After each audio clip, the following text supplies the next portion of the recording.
Connected to iPhone.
Battery low. Please charge now. Fuck you.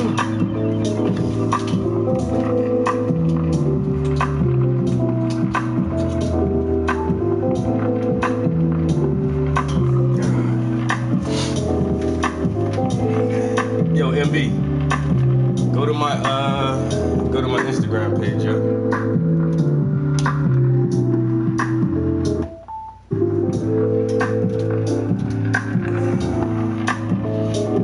There's a crazy ass accident, like almost in front of my house this morning.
Yo,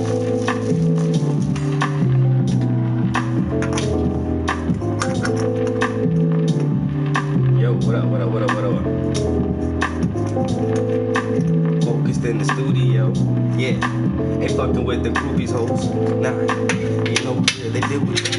Hey, stay over. Yo, y'all seen the little video I posted this morning? Yo, it's been some crazy shit outside on the block, yo. Folklore and literacy.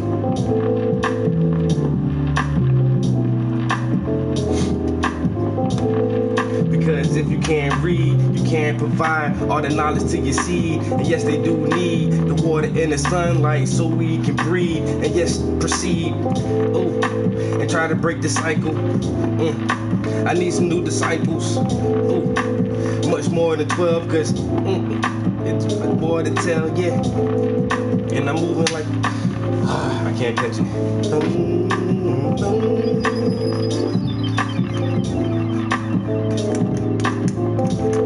If you can't read, how you provide all the knowledge to your seed?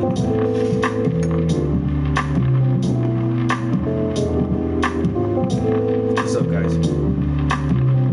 Yo, y'all check that video I posted here on Instagram. Oh yeah. Yo, I had to pull some guy out of a car this morning. Yo, this dude smacked his car up real bad, like he tried to kill himself. Like, what is you doing, homie, early on a Sunday morning? You should have been in church. If you was in church, you wouldn't have been in no accident. Now, I don't go to church, but some people need that shit. I ain't gonna lie to you. Some people need church. Somebody need Jesus this morning. Your holy Savior, your heavenly Father.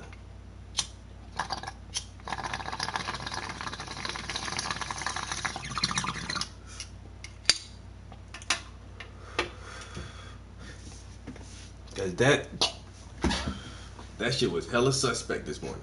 Yo, I'm on Instagram Live. I'm on YouTube Live. I'm doing a dual stream. Now, I would go on Facebook Live and do a triple stream, but I can't be that focused this morning. I meant to do my hair yesterday, but I was so lazy. Let me tell you how lazy I was yesterday. I was so lazy yesterday, bruh. I ain't left the house. I ain't do nothing. I sat here and played video game. I ain't gonna lie, man. Let me see. I probably played video games like a work day, about 8 hours. Got about 8 hours of game time in yesterday. And did I do anything productive yesterday? Not above like average shit. I did some laundry. I washed dishes and I cooked.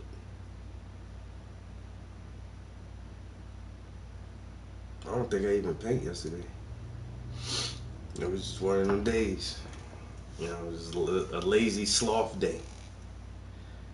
But I was just jumping on Instagram to invite everybody to the YouTube channel, because we are on the air on YouTube right now, chilling in the living room. No, we're not in the studio. We're gonna be doing my hair. I washed my hair yesterday and I didn't twist it back, so I'm gonna sit here for about an hour or so and twist my hair back up and have some conversations about different stuff, whatever you guys want to talk about. Talk about some politics, talk about some religion, talk about social issues. We can talk about this crazy ass accident that I had to take part of this morning. But so yeah, I'm gonna be on YouTube for at least a couple of hours, at least until I get my hair done, and then I'll end this stream down here. Probably go up to the studio and get in the studio for a couple hours and talk some more about. It's Sunday. I like talking about religion on Sundays because y'all motherfuckers still religious. Some of y'all. I hope y'all ain't in church right now watching this shit. But if you are in church and you're watching this shit right now, get a phone to the preacher. Pastor, preacher, brother, deacon. Get him the phone. I got one question. I want to ask him. Why the fuck they mention gold so early in the Bible? Like in Genesis, in the creation story, they mention gold and the quality of gold. Why was God obsessed with gold? Doesn't that make God seem too human or too limited in his powers of how he describes everything and the placement of the garden and all of that shit, yo? But what's the purpose of the gold? Why does he distinguish gold so highly and denote the quality of it above other minerals? Mankind has had a fascination with gold longer than we can remember, but we don't understand it. We really don't understand our obsession with this ore, this mineral. You know, it's weird as hell. We're so obsessed with it, and we have been so obsessed with it for so long that it's mentioned in the second pages of our creation story. What is that? I never understood that. But then you have to contemplate the entire physical active process of mining gold. But then before you can actually physically go through with mining gold, you have to conceptualize the idea of mining and what you want to do with the minerals that you mine for. So when you think about gold and we think earrings and necklaces and jewelry like that, but how did it get to that point? And so the techniques of mining are so old that we cannot remember as a species, as a group, when this shit started. And when you contemplate mining, like, someone is going to dig in the earth to abstract this raw ore, and then the refining process to get it to a point where it's malleable and you can make jewelry and ornaments from it. Like this, the thought process of it in one, it's so elaborate and so complex and so fucking ingenious. And then the actual labor of going through with it, of retrieving this substance from inside the earth, or even in shallow riverbeds where maybe large quantities of gold may wash up in little pebbles. But then you still have to smelt this shit. And the idea of heating something so hot that it becomes more or less in a liquid form. Like, who the fuck thought of all that to start with? And why is it mentioned in the Bible, in the creation story? That shit has always fucking like gnawed at me, and nobody really understands why. Nobody knows why, and no religious scholar has ever been able to actually give a satisfactory answer to why God mentions gold. And why does God mention gold? Because man wrote the Bible, and man personified himself into a God and gave all the answers to God. Why is this? Why is that? Why is this? Because God. Because God. Because God. And so when God talks about gold, you more or less know that that is a human man trying to speak as if he were God and talking about things that are important to him and what he would find valuable if he were the creator of this world. And so when you read Genesis and he says that he placed the Garden of Eden at the end of the three rivers, and there's onyx, beryllium, and gold. And then it says the gold was good. Why would God have to denote between a good quality and a bad quality of gold? That is something only a man would care about. So when you read your Bible, read your Bible. Don't go to church on Sunday and let the preacher pick out one verse from this book and one verse from this book because they sound similar, and then preach to you for an hour and a half about just two verses from two different books, and it's his interpretation of what it's trying to tell you. Pick up the book, read it for yourself. It's just a book. Read that shit. It is weird as hell.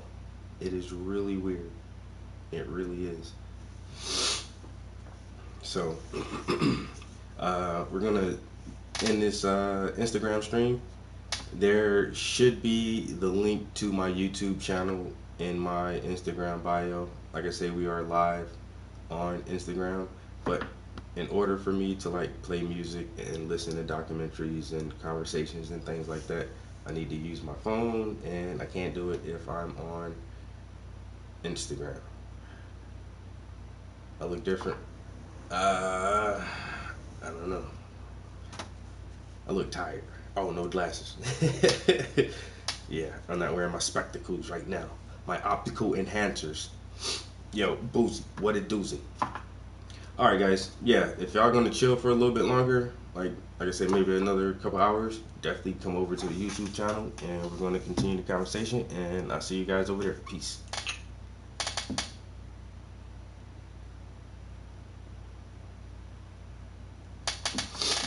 Alright, discard that shit. Yeah, I gotta show you guys this right here, yo. Wham! Yo, so what I was doing, yo, I just got from the gym, yo, no lie. Just pull up from the gym, come in the house, and basically I'm just pacing real quick, trying to figure out the order of things I'm about to do shit in. And like, I live on it's not a main street. Actually, the street that I live on is one, well, there's a little block right there, but basically one block behind Main Avenue. Like literally, like Main Ave is just one block up from where I'm at. So I'm not on a main strip, but my street gets a lot of traffic because we're one block behind Main Ave, and a lot of people cut down my street because it's only one stop sign and one light, and you can just fucking zoom straight down instead of going through the lights on Main Ave. And there's a lot of shops and shopping centers, so people are always turning and slowing down and making turns. So to avoid a lot of that traffic, like my street is semi busy, and so you hear cars all the time coming up and down the block. Some cats be out there zooming, motherfuckers come through bumping their music. I'm kind of in the hood, but not really. But so I came in the house from the gym, and I'm trying to decide if I should like wash dishes first or take a shower first and all this. And then you can just hear a car like screaming down the street. So it's coming from this way. So I'm hearing the car. Then I hear some shit. Boom, boom, boom. Go, go, boom, boom. I'm like, oh shit, this motherfucker just wrecked, yo. I go running outside, yo. Smoke and glass, and it's like other neighbors are coming out. We're like, what the fuck, son? Yo. Yo, you know it's the digital age. Everybody's out there on their cameras and shit, yo.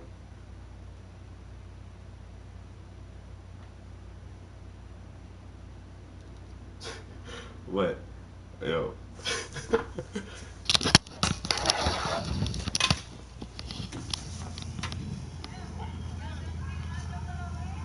Yo, the white car. Yo, he smacked that white car, yo. So he was driving. That's him laying on the ground. Yo, no lie, yo. I ran up. I pulled the dude out the fucking car, yo. Yo, I swear to God, I pulled him out the car. It was so me and my one neighbor, like 2 houses down. Me and him come outside first, and we already in the street. We like, oh shit. He's like, yo, I heard something. I know, blah, blah, blah. So we walking up to the car. He got his phone. I'm pulling my phone out. He got his phone. I'm like, yo, you calling the cops? He is like, yeah, I'm already calling. I'm like, all right, good. I'm like, bro, is you okay? His airbag was, oh, the camera's down here, yo. If he ain't had that airbag, yo, my man would have died, yo. Or he would have, if he wanted to die, yo, he would have been real fucked up, because he hit on his side of the car, yo. And I mean, the whole tire was pushed back in and everything. I'm like, oh my God, yo. I walked up and he was constantly talking. He was like, yo, somebody help me. And so like he's leaning on this door, but it looked like the door is kind of jammed, like how the tire is. So I go around to the passenger side, trying to open the door, and he can move and shit. So he unlocks the door from the inside, and I was like, yo, can you get out? He's like, bro, I can't move my legs. Pull me out, yo, pull me out. So I grab him under his arms and I pull him out, and I pull him away from the car like a few feet, and then I set him on the ground. He's trying to walk. I'm like, bro, you need to sit down, dude. Like, you don't know what's wrong with you right now. So he sits down. He's like, yo, get my girl, yo, get my girl. I'm like, yo, who's your girl? Then this chick walks up in like a house robe, and he's like, that's her right there. I was like, yo, this your man? You with him? She's like, yeah. And so they started talking, and I just back away. I was like, all right, cool. That's her boyfriend, so I'm good. I got him out the car, set him on the ground, lay down, and this girl came over, and then I started recording. Yo. Yeah, he lived. Sunday morning, crazy. Did he say he did it on purpose? Yeah, right in front of your crib, bro. Listen, he got down here and swerved and lost control, hit the tree in front of my house. Oh. I knew it was gonna happen. Because he was quite out, listen, like he had a purpose.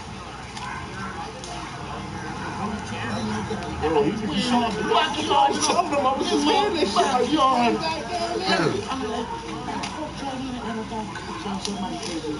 in the neighborhood like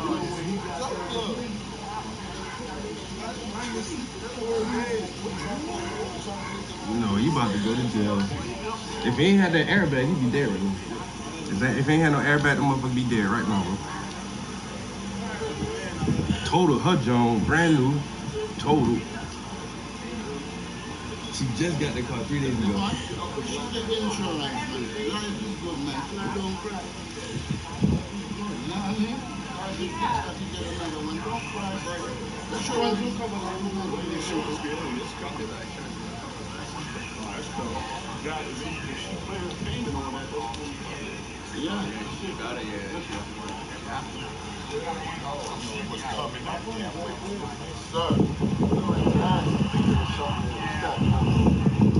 That's why I tried to get him out and get him away from it. His car and that white van leaking fluid. That shit ain't no good. No.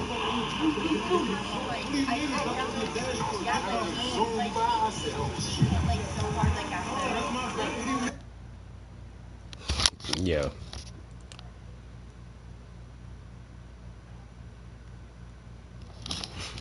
You can see the skid marks right there. This the street. This the grass right before the sidewalk, yo. So this the street here, grass, trees, and sidewalk. Like he almost came up on the sidewalk. Like this tree is like right next to my house, yo. So one tire went here up on the grass.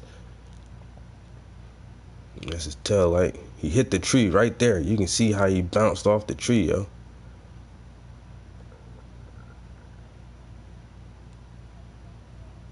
Yo, that shit crazy.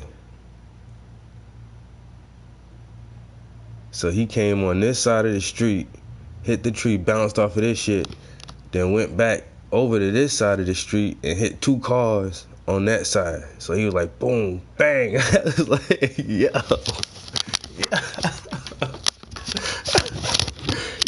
Yo. And like I said, you heard him from way down here. You can hear the engine. Yo, like, pow, pow, wow, wow. Like, oh, shit, what the fuck was that? Yo. And cause he was irate though. Like he was saying like some crazy shit. I ain't gonna repeat what he said, but anyway, he said some crazy shit. I'm like, dude, don't say that. don't say that. And then when the cops got there, you know what I'm saying? I'm trying to get away from this shit.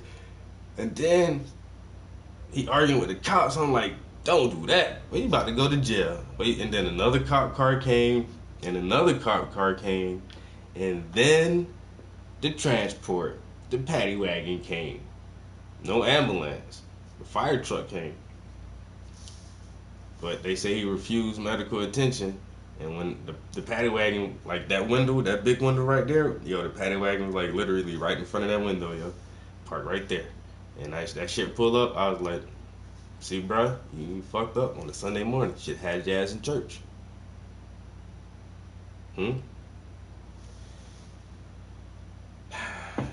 But his girl was there. Then his brother pull up, and like I said, I helped him get out of the car. I looked right in his face, and then I seen this other car pull up all quick, like skirt, pull up. Big dude hop out. I looked at him. I was like, yo, them motherfuckers look just alike. Yo, that gotta be his brother. And it sure hell was. So he down there.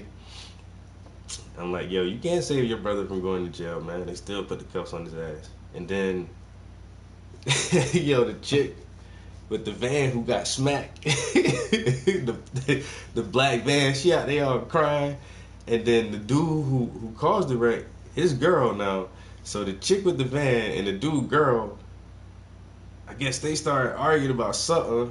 And the dude girlfriend wound up throwing something at this chick. I don't know what she had in her hands, but she like threw some shit. I think it was like a couple of something to drink. I don't know what it was, but she threw that shit at her ass. I'm like, yo, this chick your boyfriend just totaled her car, and you're throwing shit at her because she's mad and she's upset. And it's like, some funny shit. There's some, hilarious. You know what I'm saying? Laughable even. That was some of the funniest shit, yo. It was only funny because the dude was able to walk away from it. But then, one of the cops, because you know me, I noticed, because I didn't know he refused medical attention. I seen him, like, when the shit started settling down and that paddy wagon came, I'm like, all right, they about to take his ass in. And so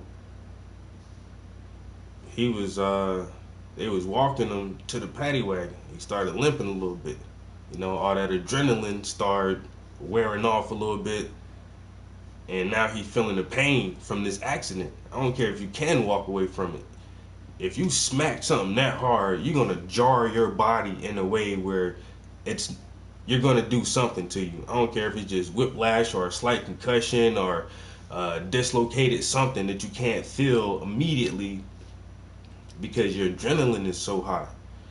So he's limping back to the paddy wagon, and 3 cops got him. I was like, so I stepped right to the cops. I was like, yo, how are you gonna put him in the wagon without having any kind of medical attention to him first? Like, the dude was just in an accident.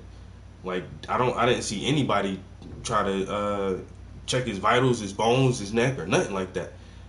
And the one dickhead cop, he's like, look, what you need to do is you need to step back and let us do our job. I'm like, dude, I am letting you do your job, but I don't want him to sustain any further injuries. If you're gonna put him in the back of this paddy wagon and not have him looked at first immediately after a car accident. And it was like, well, he refused medical attention. I was like, okay, cool. That's all you had to say. I'm just trying to make sure my brother, you know, is safe. I'm the one who helped him out the vehicle. You know what I'm saying? Like, I'm trying to check on my man. Y'all sitting up here putting him in it, and they weren't like really manhandling him, but just making sure. It's like, still, shouldn't he? Where's the ambulance? Shouldn't he be looked at first? And I was like, fuck it. But most of the time, like when a fire truck pulls up, like firemen are kind of like EMS too, 'cause they know how to do all that shit, man. If you're a fireman, you gotta be trained for like basic medical shit. So I figured if the fire truck was out there, he could have had someone looked at him if he wanted to, but I didn't see. My morning, literally just not even an hour ago. It's crazy.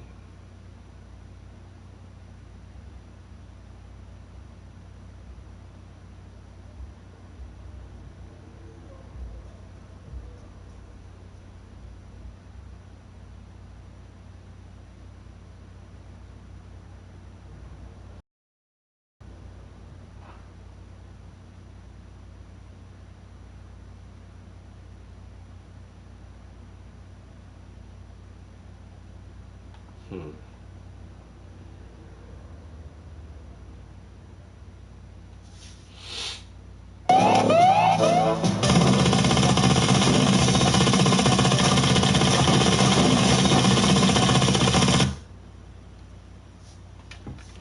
I saw that a Christian apologetics website has posted 31 questions inadvertently illustrating their confusion about why a significant portion of the world's population does not believe in any religion. So I'd like to offer my answers to those questions.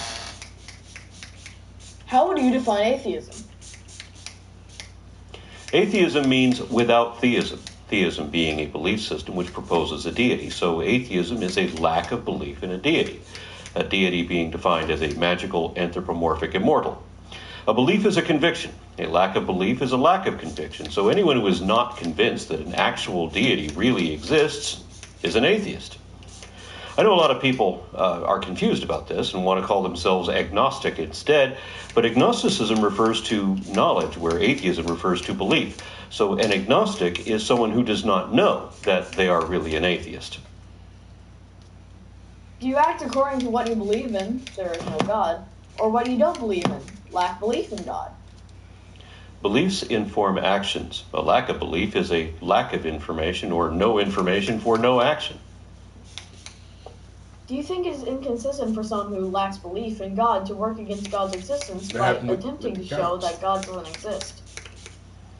Do you think it inconsistent for someone who lacks belief in the stork to object when public schools teach middle schoolers that that's where babies come from? Likewise, no history class should confuse students by playing any movie with milk. They asked me for a statement, and that's about it. The one cop came up there, was like, were you the gentleman who helped him out of the vehicle? I'm like, yeah. Your name? And I was standing on my front porch. So gave him my name. You live here? Yeah. So he wrote my address down. He's like, your date of birth. He's like, what's your phone number? I'm like, I'm not giving you my phone number. He's like, okay. Then he was like, can you tell me what happened? Same thing I just told you guys. I was like, I was in the house. I heard a loud engine, and then I heard all the banging and commotion. I came outside to see what was going on. It was an accident. I rushed down to see if I can help. I was the first person there. The guy said he was hurt. I pulled him out of his car. That's all I did. He was like, was he driving? I'm like, yeah. And he said, was he the only person in the car? And I'm like, yeah. He was like, all right, if we need any more questions, I'll since I don't have your number, I'll just have to come knock on your door. I'm like, all right, I don't care. Yeah, car accident. Like, I'm almost to the end of the block. There's 1, 2, 3, maybe 4 houses. There's 4 houses that way, and then it's a corner. And it happened like literally right on our street, but at that corner, the next corner down. And it was bad. Like, so not exactly in front of my house, but my neighbor's house here, the house directly next to me, they have a big tree in their front yard. And so the car comes down the street and he hits the tree on our side of the street and then bounces over to the opposite side of the street and collides with 2 other vehicles that were parked. They weren't even moving, but I can imagine, like, if it was a head-on collision with 2 cars that were accelerating, that would have been a travesty. But he like more or less sideswiped one car, and then the vehicle behind it, he kind of went head on into that one, and it stopped him right there, like in the intersection where that next corner is at. It was really bad. It was really, really loud. And of course the cops came, and like I say, since I'm so close to it, I immediately just went to help. Like, what the fuck? Is everybody okay? You know? And so they had to question me on my participation. You know, what did I see? What did I hear? All that stuff. Like I said, they got my information. But with my name and address, obviously they can get my phone number. But I was like, I'm not giving it to you. If you want my number, you gotta work for that shit, man. Go look that shit up somewhere. But yeah, it was crazy. Like I say, as soon as I came in the house, and then you think about like time frames, 1 second earlier, 1 second later. You know what I'm saying? Well, if I came home just a little bit later, then he would have been coming right up behind me. Or, you know, like a minute or 2 earlier, was there somebody walking down the street or crossing the street, he would have clipped their ass or something like that. It just so happened that nobody was on the street, and all he did was hit 2 parked cars. It could have been a lot worse. And his car had an airbag too, and it deployed, and luckily. So, you know, it wasn't no fender bender. It wasn't, you know, if you gotta have enough impact for your airbag to come out. And yeah, if he didn't have an airbag, I don't know if he would have survived that, or he would have been unconscious and really, really like messed up, yo, like real bad, because they wasn't no break, yo. I don't think he tried to break, yo. Well, yeah, kinda, because I heard the screeching, and there are tire marks, like when he went up on the sidewalk. That's why that tire mark is there. So he hit the brakes, but then like it's like he hit the brakes and then accelerated again. Like, dude was almost seemed intentional, you know? Man. Oh, wow.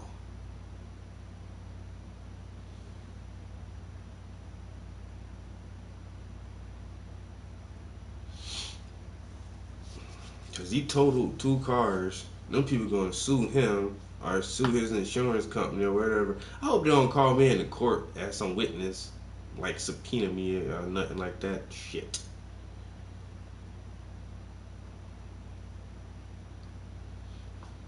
Yep, I got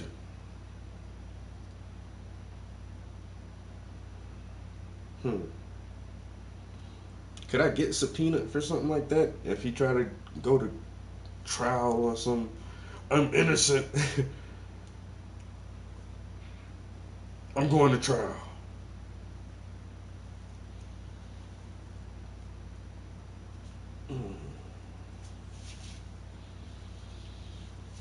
Oh, that's why I wear my seatbelt.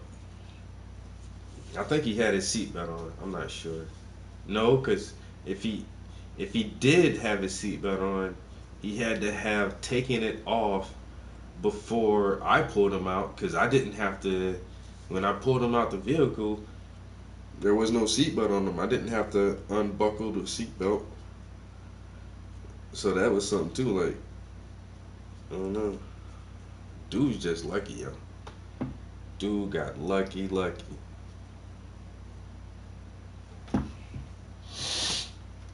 If that was me, I would have died in that damn accident. Mel Gibson's name in the credits because it's wrong, and it's wrong to mislead students.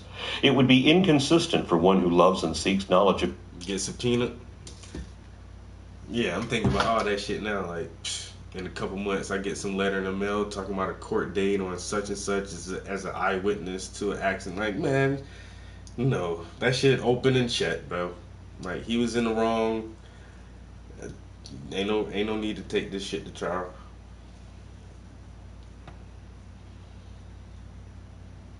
Ain't no need for that.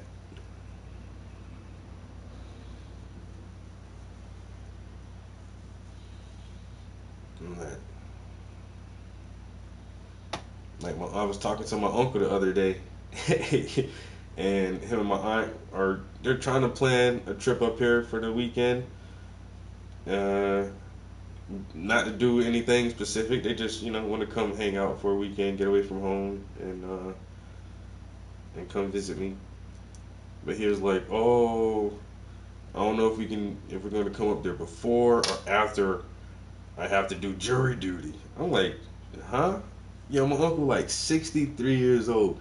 He was like, "Yo, I've never been selected for jury duty in my life, and now, like, 63, they want me to go sit in some fucking courtroom for a damn week." It's like, man, I don't want to do that shit. I was like, yo, just tell them you racist or something, yo. Just make, like, there's certain shit that will disqualify you from being able to participate in a jury trial. And once I learned all those secrets, like, I've got selected for jury duty twice. And the first time, my son was actually about to be born. Legit, true story. And it was like, "Oh, you have jury duty on this day." And then, like, the day before, my son's mother went into the hospital. I called up the court. I was like, "Yo, y'all got me on jury duty. My girl is in the hospital right now in labor. I'm not coming in for that shit." And it's like, "Okay, we understand," and they just let me slide. I don't know what the penalties are for not going to jury duty. What are those? What happens if you just don't show up for jury duty? But anyway, the second time, it was like 10 years ago.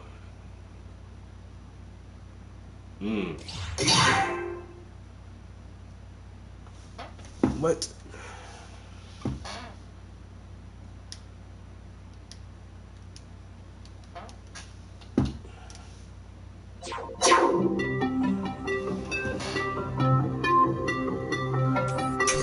Oh my God. Alright, so I might have to do some finagling real quick.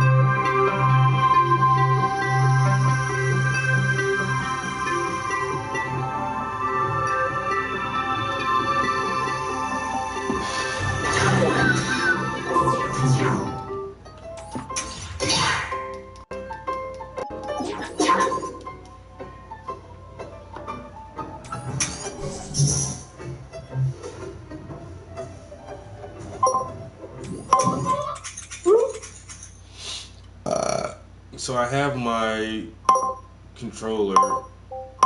I have this controller set up a certain way where it turns itself off, and if the controller goes off, it stops the fucking stream.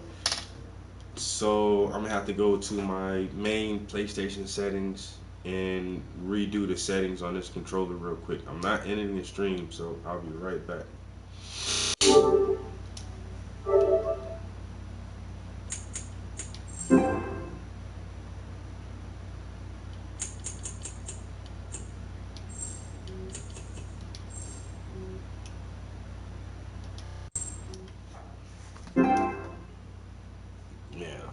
if I'm not mistaken, that should have taken care of the problem. Now what we need to do is put the controller on the charger. Wham! Alright, back in business. Let's see. The truth, not to object to lies or challenge liars. Everything religion teaches is wrong. Although public schools are not teaching about the storks, some of them are teaching creationism, which is just as demonstrably absurdly wrong. In either case, it's a criminal, immoral disservice and should be corrected. How are you sure that your atheism properly represents reality? If that means how sure am I that no gods exist, I'm definitely sure about that. We can say that no God exists in the same sense and for the same reason that we can say that there's no leprechauns, Sasquatch, or extraterrestrial reptiles manipulating the Illuminati in human guise. All of these things are unrealistic, unprecedented absurdities with no form of justification whatsoever. And when we get into either Eastern or Western theology, there is no potential for any of that to be true. Reading Genesis is really no different than reading the story of Pandora's box, Prometheus' crucifixion, or Persephone's abduction as an explanation for the seasons. They're all just stories imagined in the minds of men without any basis in historical fact. How sure are you that your atheism is correct? Isn't that the same question? Christopher Hitchens' razor is part of what he described as the fundamental rules of logic, that positive claims require positive evidence, and that which is asserted without evidence can be dismissed without evidence, because then it's an empty assertion, unworthy of serious consideration. If you can't give me any reason to believe you, then I have no reason to believe you. Come back when you can show me that you've got something to consider. How would you define what truth is? Truth is generally defined as that which is concordant with reality. If we don't know whether it is concordant with reality, then we don't know whether it is truth, and we should be honest about that. We should not assert as fact that which is not evidently true, because that is dishonest. Logically, then, the truth is whatever statement can be shown to be true. The truth is what the facts are, because the facts can be objectively verified. And there are many facts that we know and can show to be true of evolution, for example, but there is not one fact that is positively indicative of or exclusively concordant with gods or magic or mythology. So when I challenge religious believers to show me the truth of their religious beliefs, they can't, because there's literally no truth in it. Why do you believe your atheism is a justifiable position to hold? Because the default position is the null set. You're not born believing everything. You don't believe anything until you're convinced of it. And the only reason anyone should ever believe anything is evidence. So there's no reason to believe in a God, and having no reason to believe something is a pretty good reason not to believe it. Plus, God is defined by his miraculous nature, and miracles are defined as inexplicable by science because they defy the laws of physics, meaning that they're physically impossible, and thus God is impossible by definition. God is also supposed to exist outside of our reality, which of course means he does not exist in reality. Are you a materialist or a physicalist or what? I'm an epistivist, meaning that I don't believe anything on faith. Faith is an assertion of unreasonable conviction, which is not based on reason and is defended against all reason. And to prove that I got that right, you can look it up on every definitive source, dictionaries, scriptural references, hymns, sermons of theologians past and present, as well as philosophers. This grossly dishonest definition is also demonstrated by the statement of faith published by every creationist organization there is. These illustrate how faith is inherently auto-deceptive and the most dishonest position it is possible to have. So any belief that requires or desires faith should be rejected for that reason. Do you affirm or deny that atheism is a worldview? Why or why not? There are many forms of atheism, but not all of them are secular, humanist, skeptical, rationalist, scientifically literate intellectuals. Some are spiritual and riddled with woo-woo.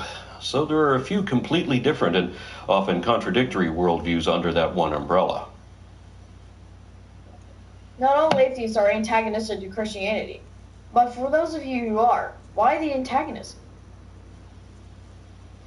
Because religion is predominantly evil and entirely deceitful. It has only negative correlations statistically and is frequently maliciously abusive physically, mentally, and emotionally. It has historically always obstructed education and retarded or impeded progress in whatever application it has ever touched.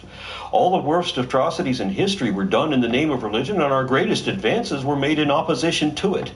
I'm an anti-theist because religion is factually, historically, ethically, and morally wrong. If you're at one time a believer in the Christian God, what caused you to deny his existence? Once I realized... All right, how many people actually do believe in God? Like the literal God of whatever major religion, whether it be Hinduism, Islam, Christianity, which is one of the largest, because a lot of other well-known religions follow the same Bible scriptures, but just call themselves different stuff. Like, it's so weird. And then there's, dozens of other religions, Taoism and all, and they all have their own deities. So, do any of you guys actually believe in a literal God, a literal entity that created everything?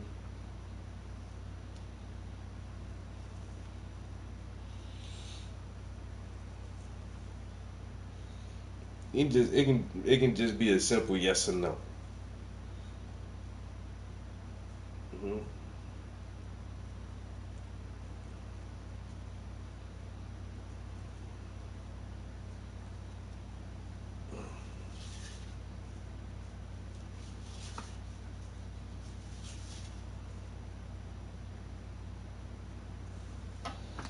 No. That faith was required, that pretty much did it for me. I remember when I was reborn in Christ at 19, I was floating around the room in a sense of dizzy euphoria, but I had the presence of mind to ask one of my friends, who later became a Southern Baptist minister, how I could know whether this sensation was really divine or something generated within my own mind. And he grabbed me by both shoulders and shook me with this huge grin and said, "Just keep telling yourself it's Jesus until you believe it." And that tactic was described by himself and others as... What up, guys?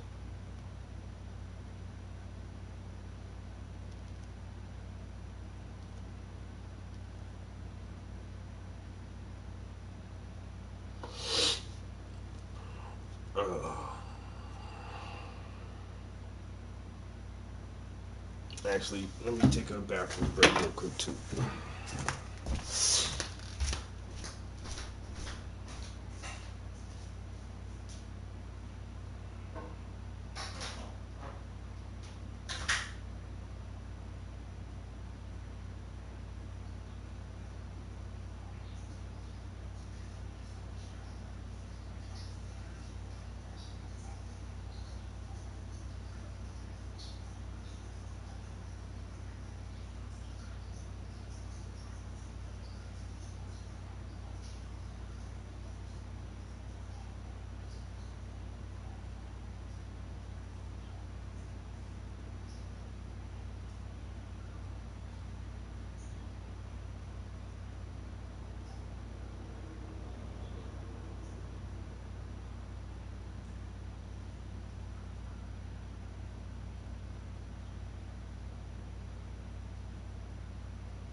All right.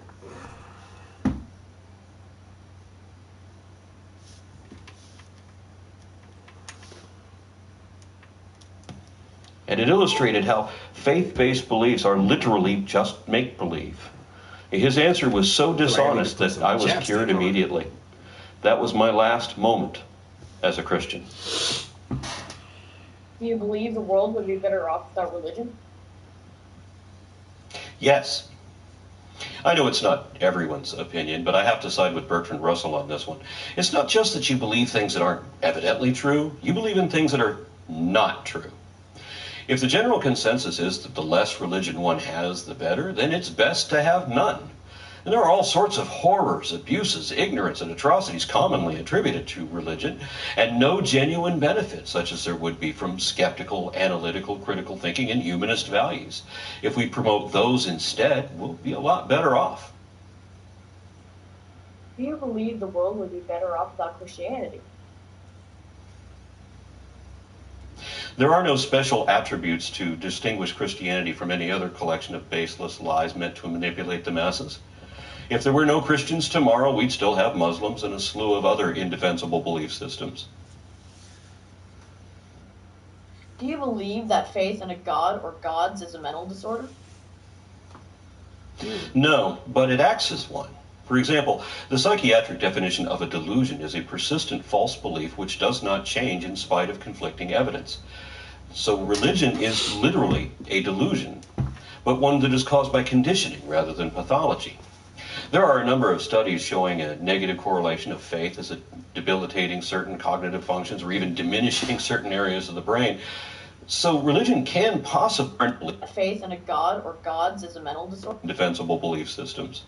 So that's a really good question, because I kind of ponder that sometimes myself, and then like I want to say like, because nowadays even some Christians and religious people are willing to say, well, I don't believe everything in the Bible. Well, if you don't believe everything in the Bible, why do you believe anything in the Bible? And then for the ones who say, well, I believe everything in the Bible, every word of it. And for those people who really do believe like every stitch of the Bible, as if all these stories really, really, really happened, like I do look at some people like, they're just like, if someone told you they honestly believe in their heart of hearts that one night an alien came into their room and abducted them, and they tell you the story and they really believe that shit, and you look at them like, you're fucking crazy. And that's kind of how I look at people who say they believe everything in the Bible, like wholeheartedly, like you're. But then like Aaron just explained, it's like it's conditioning. It's not that anyone is crazy for believing it. It's the simple fact that it's forced on so many people at such a young age that we're just conditioned to believe these stories are true. Yo, Task, what up? And it's the weirdest thing, like, and I tell my story all the time because I don't know what it is about me personally, you know, the way I view the world at an early age or what, but I've never felt anything remotely like, not, I wouldn't say spiritual, but nothing how religious people say they feel in church with the Holy Ghost and blessings and all this stuff, like. And I was raised in the church since a little kid, like, but I've never felt a connection to anything. And I'm from the South, so in our Southern Second Baptist Church,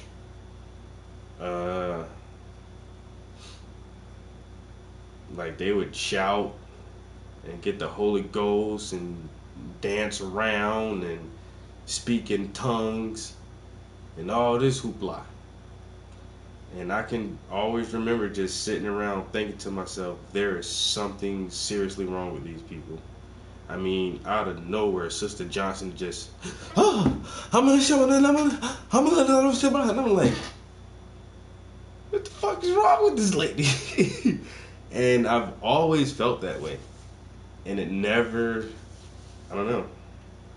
And it was weird, like, I have a nephew, and he's actually really into the church. He's been, no lie, yo, he's been like an ordained minister since he was like 14 or something like that.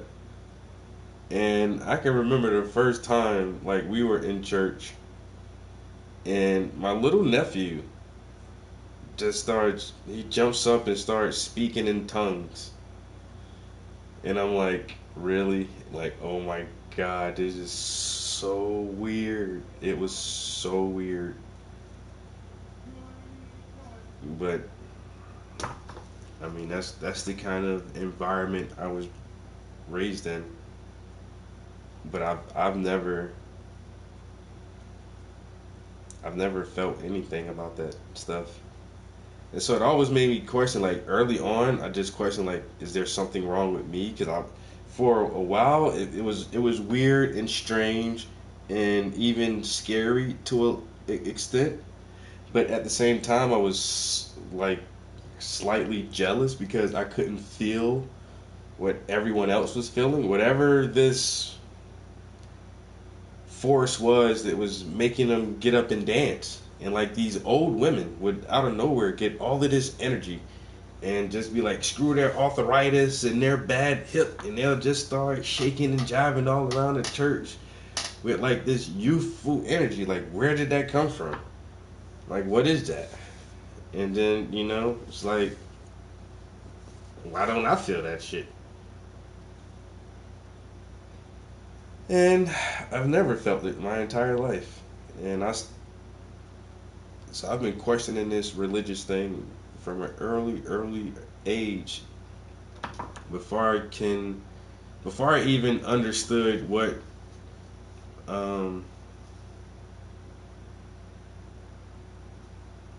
in the field research was. I was already doing that because I was just studying people. Like, every time we went to different churches, or every time like we had a guest preacher come to our church, I would just like listen to these people, and it was like, none of y'all make sense to me at all. In the stories you tell, and like, this is me preteen, 7, 8, 9, 10 years old. Like, we all live in reality, like, there's certain shit we can't do, there's certain things you can do. I can't jump off a cliff and fly. Just like I can't fucking live inside of a fish for 7 days and come out of it to tell a fucking story about it. Like, I understood that shit when I was 9 years old. You can't. Well, wait a minute. So they teach me in school about the digestive system and acids and enzymes and all of these things that help all animals break down food, and the long intestine, the short intestine, and all this stuff. Like, but just for this one time in this Bible story, like, this dude was in a fish without being digested by stomach acid. Like, that ain't make no sense to me. And I don't know if I've just always been too logical. Even as a child, like, I don't know. It just, logic always made sense to me.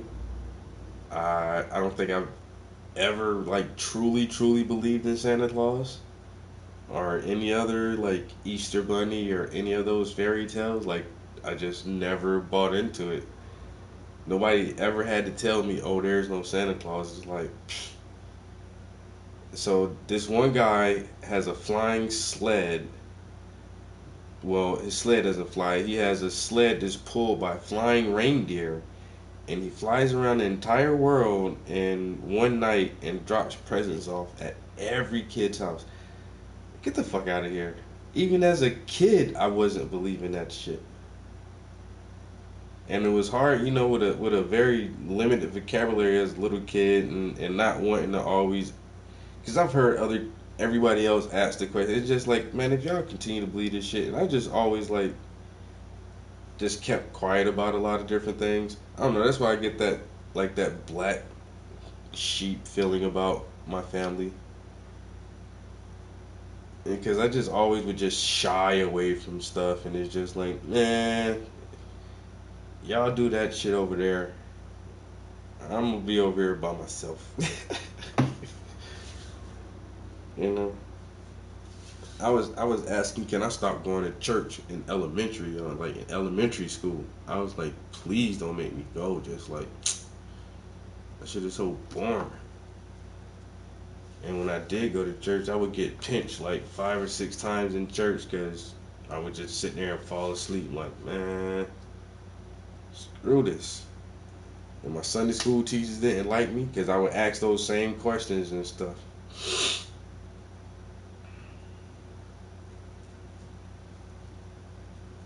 And throw a man in the lion's den with some hungry lions, and the lions ain't eat him. That don't even sound right.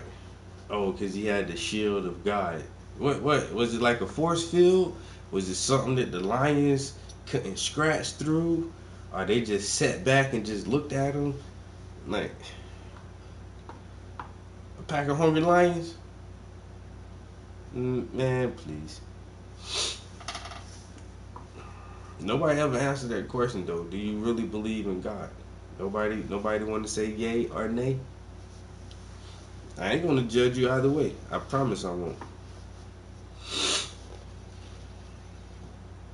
Do you believe that faith in a god or gods is a mental disorder? No, but it acts as one. For example, the psychiatric definition of a delusion is a persistent false belief which does not change in spite of conflicting evidence. So religion is literally a delusion, but one that is caused by conditioning rather than pathology. There are a number of studies showing a negative correlation of faith as debilitating certain cognitive functions or even diminishing certain areas of the brain.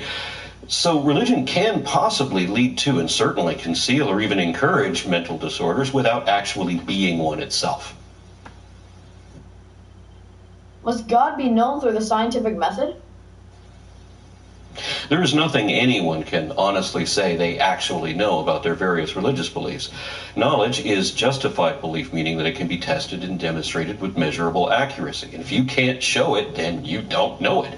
If there is no way to confirm your convictions to any degree at all, by any means whatsoever, then you cannot actually know what you think you know. You only believe you know that.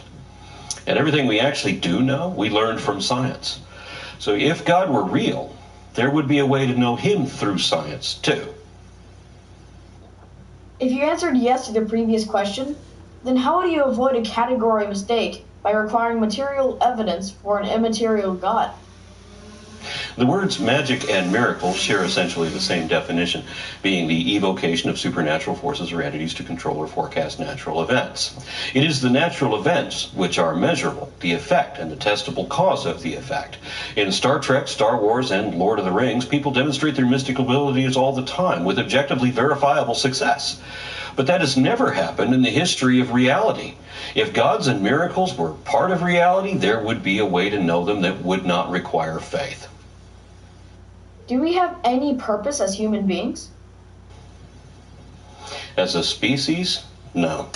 Asking for the meaning of life is no different than a fortune teller casting tea leaves or chicken bones or tarot cards and then looking at the random mess they just created and wondering what that means.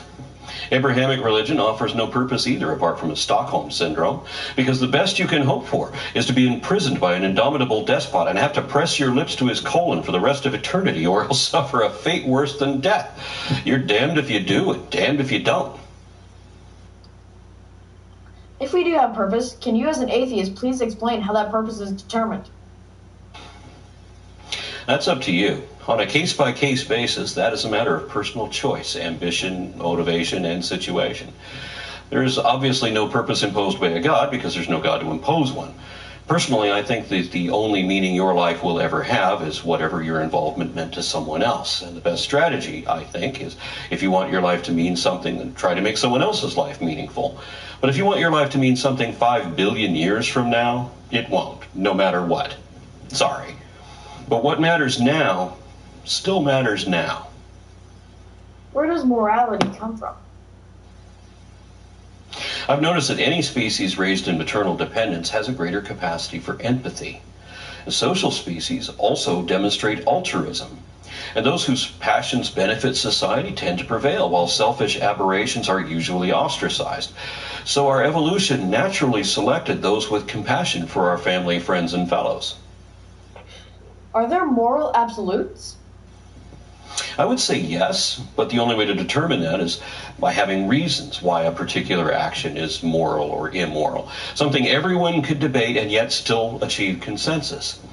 At the same time, I should note that rather than absolutes, most things fall on a scale of metrics, where some things are permissible under certain circumstances.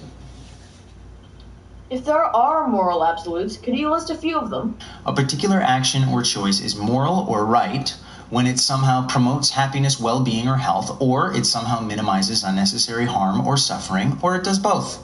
A particular action or choice is immoral or wrong when it somehow diminishes happiness, well-being, or health, or it somehow causes unnecessary harm or suffering, or again, it does both. Do you believe that there is such a thing as evil? If so, what is it? If there is such a thing as evil, I think it would be an aberration against humanist values. Hatred, prejudice, abuse, manipulation, discrimination, deception, ignorance, religion. If you believe that the God of the Old Testament is morally bad, by what standard do you judge that he is bad? By the objective standards of knowing the reason why something is bad, and then realizing that according to the sacred fables, God commands bad things almost exclusively. Not just in Christian scriptures, but in all of them. Muslim, Sikh, Hindu, all of them. Every version of God is bad. What would it take for you to believe in God?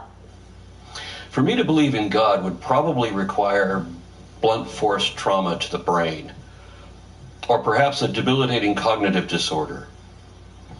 What would it take for you to believe that the myth of Persephone explains the seasons, or that babies are delivered by the stork? What would constitute sufficient evidence for God's existence? I'll accept whatever qualifies as evidence. That means a body of objectively verifiable facts that are positively indicative of and or exclusively concordant with that one conclusion over any other. Must this evidence be rationally based, archaeological, testable in a lab, etc., or what? The definition of evidence requires that it be factual. That means rational and testable. It doesn't have to be archaeological, though. The Bible has already been proven wrong in every testable claim that it makes, such that not even God could resurrect those falsified fables. Even if God were real, we would still be evolving apes and the Bible would still be wrong. But that wouldn't matter, since God is supposed to be immortal and eternal and is still supposed to exist today. So trot him out here and let's see him. Have him do something that's actually godlike. I mean, if Darth Vader can do his shtick and have it work every time whenever he wants, then he'd be able to collect James Randi's $1 million challenge, right? Can your God do at least that much? Because when I read in the news that scientists have proven X or Y, and once I confirm that with corroborating sources, I'll usually shrug and figure they probably did. You win James Randi's $1 million, I'll give you a nod. Do you think that a society that is run by Christians or atheists would be safer? Why? A society that is run by reasonable, rational, educated, objective, skeptical people who know that actions work and prayer doesn't would tend to be atheist. We've already seen the world run by Christians. Whenever religion has had rule over law, the result has historically always been an automatic violation of human rights and an attack on factual education. So yeah, any potential utopia would have to be humanist. Do you believe in free will? Free will being the ability to make choices? Yeah, but the myths are an explanation of the natural world. where did we come from? Where did man come from? Well, God made us. You know, but the thing is, even with the more popular religions of today, Catholicism, Islam, and Christianity, they're still relatively new. Like the Indian Vedas are way older than the Christian Bible, and they're still younger than a lot of other ancient myths that we know about, the Sumerian texts and the accounts of the Egyptians. Even pre dynastic Egypt had other cultures that were rendered from some older Ethiopian legends, and who knows how far back some of the Mesoamerican mythologies go. And like there's a lot of older myths and creation stories and god men prior to anything that's considered to be remotely Christian. But like you say, ancient myths often have origins in the natural world. And it's true, we try to explain the world we live in so it makes sense to us. And that's why our language has been expanded so much, so we can verbally communicate all the different attributes that we appoint to different phenomenons. And then once our vocabulary becomes limited to the point where it can explain certain phenomenon, then we use mathematical equations as a new language to try to comprehend what we're observing in our reality. But you don't have to contribute these things to some deity.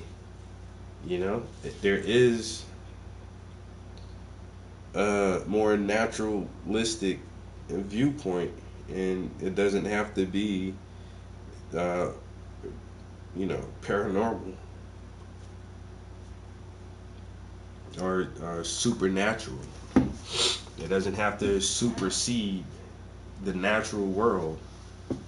It's just that we aren't smart enough to know everything right now, and we get to a point where we say, I don't know. And that's what science has done. And they're at the point where there are tons of hypotheses about pre-Big Bang. And so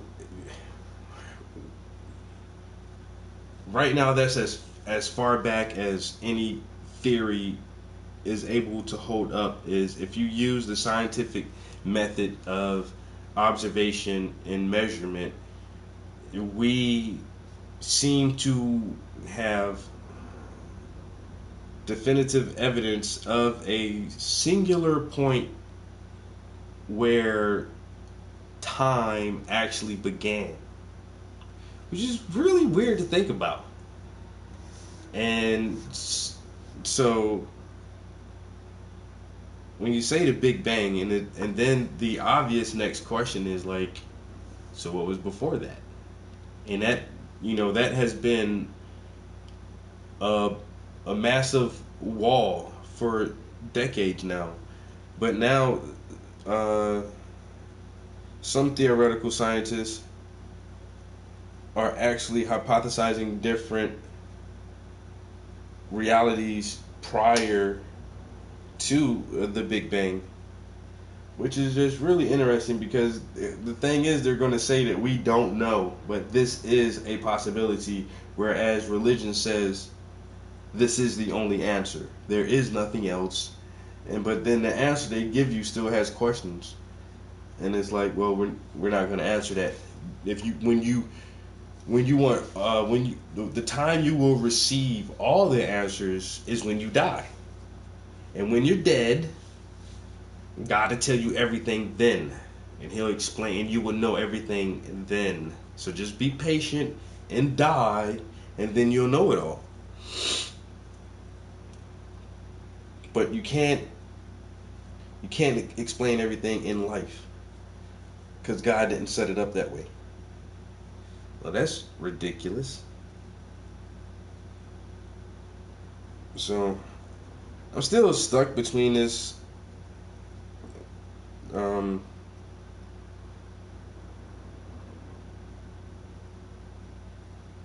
between the evolution and creation theories,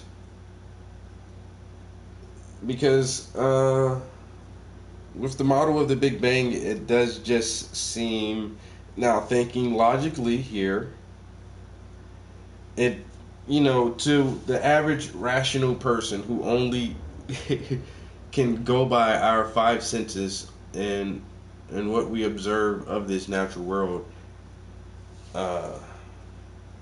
something always comes from something. But science wants to say that everything, all of matter, energy, and all phenomenon came from nothing. And it's like, but how is that possible? That nothing created our universe?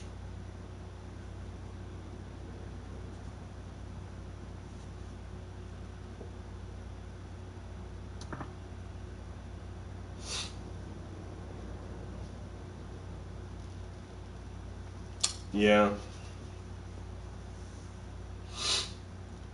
But science and religion does the same thing. Like they say, well, what was prior to the Big Bang? It was God.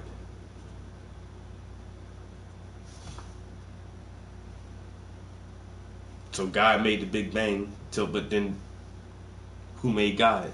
And does God sit around and ponder his own existence like, where did I come from?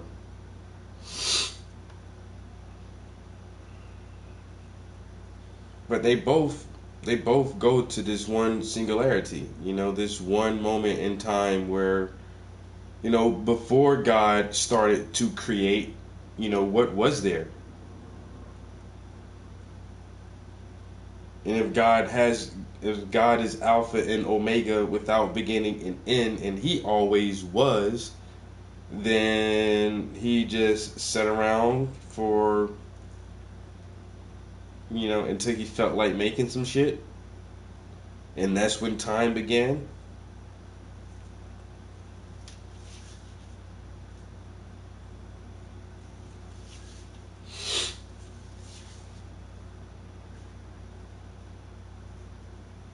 Right. I say, man, the Bible is really weird like that. You just gotta read it. Without coercion? I find this question irrelevant because Christianity doesn't allow for free will, and not just because the threat of eternal damnation definitely counts as coercion. It's also because of prophecy. If God knows the future, then he knows what you're going to do, and you could no more change the future than you could change the past. It's just like Jesus himself said in Jesus Christ Superstar. Everything is fixed, and you can't change it. If you believe in free will, do you see any problem with defending the idea that the physical brain, which is limited and subject to the neurochemical laws of the brain, can still produce free will choices? I do not believe in free will, but I'm not certain about that. And I believe that our legal system should judge people as though they potentially have free will, because that's the only way to hold them accountable. If you affirm evolution and that the universe will continue to expand forever, then do you think that it's probable that given enough time, brains would evolve to the point of exceeding mere physical limitations and become free of the physical and temporal, and thereby become deity, and not be restricted by space and time? If not, why not? Everything that was ever reported about telepathy, remote viewing, telekinesis, astral projection, and other psionic abilities were all not just exaggerations, they were false. There is no means or mechanism by which any of these things could work. Physical things can extend their limitations, but by definition can never exceed them. If you answer the previous question in the affirmative, then aren't you saying that it's probable that some sort of God exists? Even if I had answered in the affirmative, God still wouldn't be probable. God is impossible, not just physically, but logically. And the only possible probability is that man created God in his own image, and that God exists only in man's imagination. Heaven and earth may pass away, but all the gods of men will be long forgotten way before then.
Believe in free will? How can you have free will if God knows everything?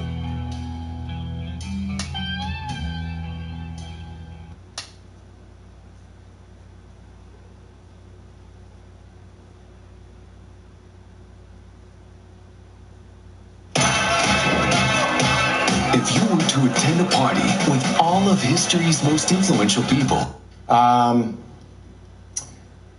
We got Steven in Naples, Florida. Thanks for waiting.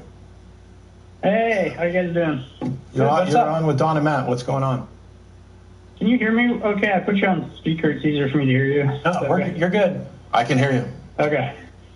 Okay, well, I hope I can present a good argument because I've been thinking about it all week. You want to put money on it? I'm wondering if I should start taking bets on this stuff and then donating the money. Go ahead. Okay, well, we'll see. Okay, would you agree with this statement? If God exists, he could never reveal himself if he desired. No. No. Okay, why not? Well, I exist and I can reveal myself. Why can't God? No. If he desired not to reveal himself, he could never do that. If he exists. Oh, that's not what you said. I'm sorry. That's what I meant. So let me see if I understand this. If God exists and desired not to reveal himself, then he could not reveal himself. He wouldn't have to unless he wanted to. See, now I'm even more confused. All right, so let's state this. Well, I'm going to let you state this one more time. Okay, if God exists, I'm going to reword it. He wouldn't have to reveal himself unless he desired. Okay, so we haven't defined God, but if we run with, the God of classical theism or some normative usage of God, all you're saying is that God only has to reveal himself if he wants to. And yeah. Yes, okay. I have no problem with that. Okay. And then do you also agree that he could reveal himself to select people if he chose to? If we're going with the normal use of God, yeah, sure. He could, sneak into your bedroom at night, reveal himself to you, and not tell anybody else about it. So I think I'm one of those people who he revealed himself to in a very, crystal clear. He basically gave me lots of proof. He was like, yep, I revealed myself to you. And, you guys always talk about. See, now, somebody who talks like this right here, I associate them with someone who thinks they saw an alien. He's like, yep, God revealed himself to me. That's like somebody saying, yep, I got abducted by aliens last night. They gave me 2 anal probes and a lobotomy. They took samples of my sperm and said they was gonna clone some babies. And I would be like, whew, I'll be right back. Gotta go. This guy just said, God revealed himself to me. He proved it. He was like, yep, here's the evidence. I'm God, and I'm talking to you directly, and this is your private blessing. And it's like, when this happened, he was like, bro, last night in my bedroom. I'm like, yeah, I gotta go. I'm wondering, looking for, you know I'm going to ask what proof he gave you. Yeah, I'll get to that. Okay. You guys always talk about, like, if you're a theist, you have to give proof. And I just wanted to point out the fact that, like, if God exists, he's probably not going to just give everyone proof because... Why? No. I agree that he doesn't have to. Now you're saying he probably wouldn't, and I want to know why he probably wouldn't. Well, let's go with the basic belief that a lot of people have, which is like life is kind of a test for morality or, good and evil, that kind of thing.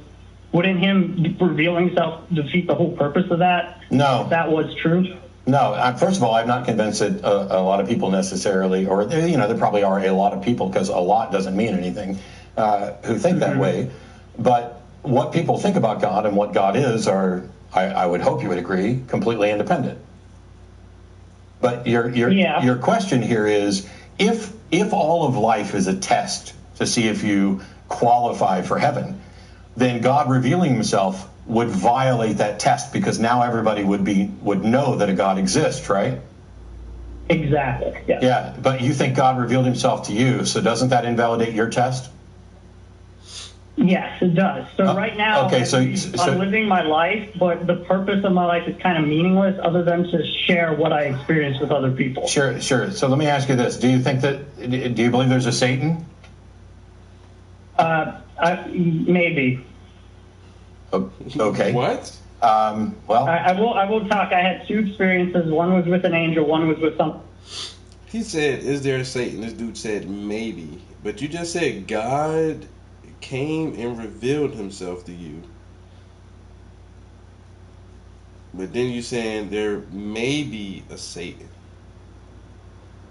I had an experience with an angel and an experience with something else. Maybe. Okay. Well, I will talk. I had 2 experiences. One was with an angel. One was with something demonic. And I actually called a year ago and I told you about the demonic one. Okay. How could there be something demonic? Where did this demonic thing come from? Did God create it? Well, according to the Christian, I don't know if it's true or not. He created all the angels, and then Lucifer had free will and he rebelled or something. So what you're saying is that some agent who knew very well that God existed and knew very well of God's power rebelled and rejected God. Maybe. I don't know. Well, do you think that's possible? Do you think it's possible for God to stand here and reveal himself to me and for me to still say, no, I won't serve you? Mm-hmm. Is that possible? Yeah. Okay, if that's possible, then that is a defeater for your view that God revealing himself somehow invalidates the test. Because it is not about whether or not you believe there's a God. It's about whether or not you're willing to follow and obey a God and do the things necessary for salvation. So it's possible for God to reveal himself to everyone, and then people would still be able to choose and say, no, I don't want to serve you because you're a moral thug. Okay. I guess so. Maybe. I don't know why not. Yeah. I mean, that kind of makes sense, I guess. If God showed up and revealed himself to me right now, I would certainly believe that there was a God, but that doesn't mean I would follow or serve or worship. As a matter of fact, I probably wouldn't.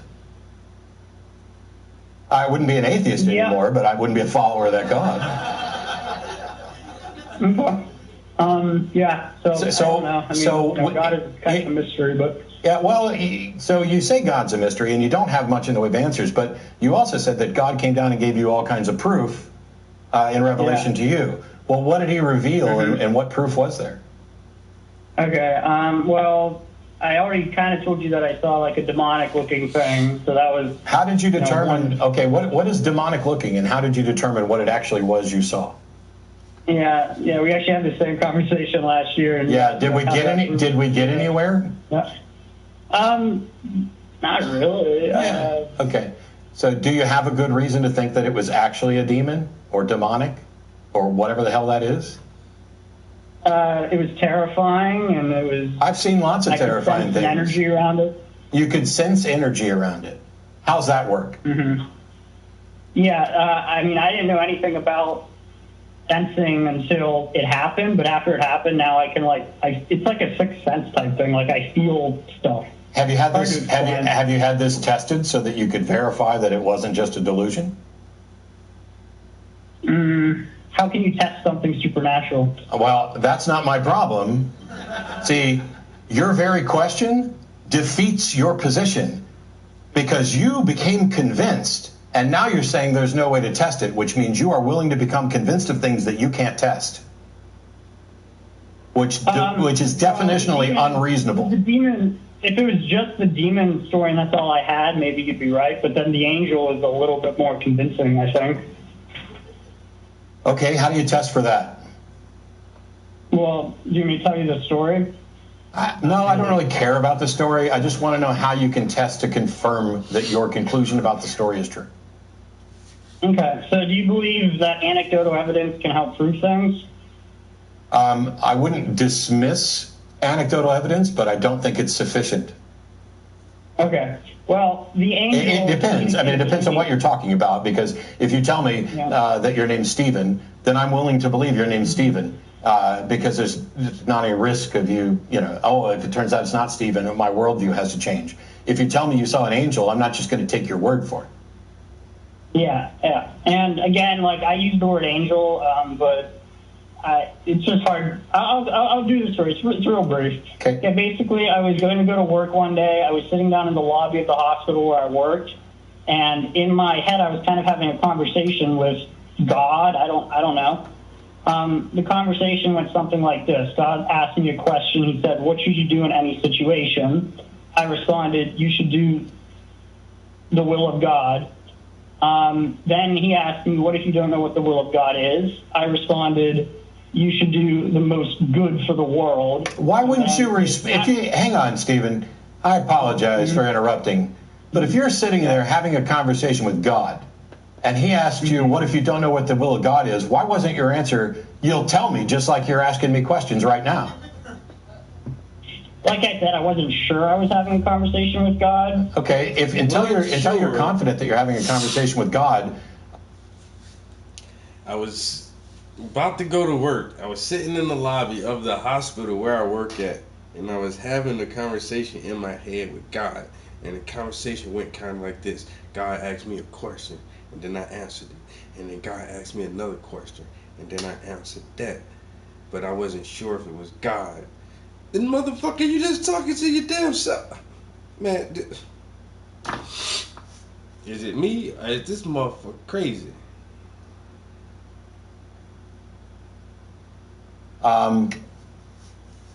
Why care? Well, I think this is why I think it was a conversation with God. As soon as I answered that you should do the most good in the world, this elderly African American guy walked up to me, he looked me directly in the eyes, and he said, "Do you know how many people don't do that?" And, I didn't speak anything verbally. Nothing was being said out loud. And then he walked away, and that was the end of the conversation. And I was just kind of stunned. So after I got up and looked around, he was gone. But then afterwards, and I thought about it, I was like, oh, maybe, that was God or an angel or something. But he clearly he clearly read my mind somehow. It was telepathy. And I know that amongst that by itself doesn't... We're done, Stephen. Stephen, I apologize, but we're done. Okay? Why? You think you're having a conversation with God, but you're not sure, but you become convinced, and now, so you've appealed to demons or demonic presences that were terrifying. You've appealed to angels. You've appealed to a conversation with God, which you have no way of verifying, and now you're going out to some kind of telepathy or something, rather than just saying God spoke through this elderly African American. Now it's telepathy. You are clearly someone who will reach to anything that has ever been proposed as a potential explanation for something that you don't understand or know.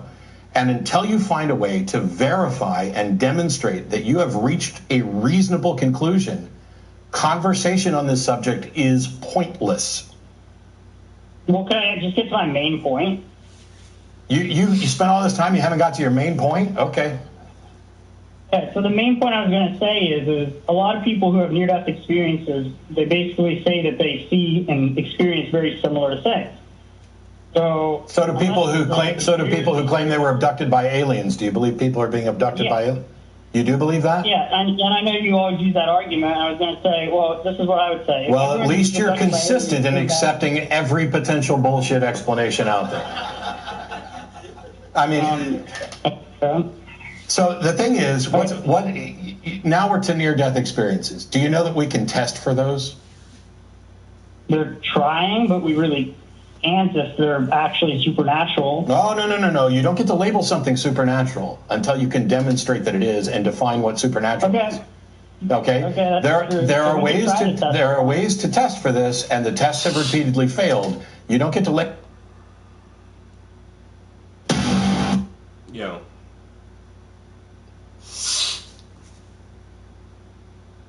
Yo, Tyranny, what up? Yo, my arm's so tired right now. I ain't gonna lie to you. Damn.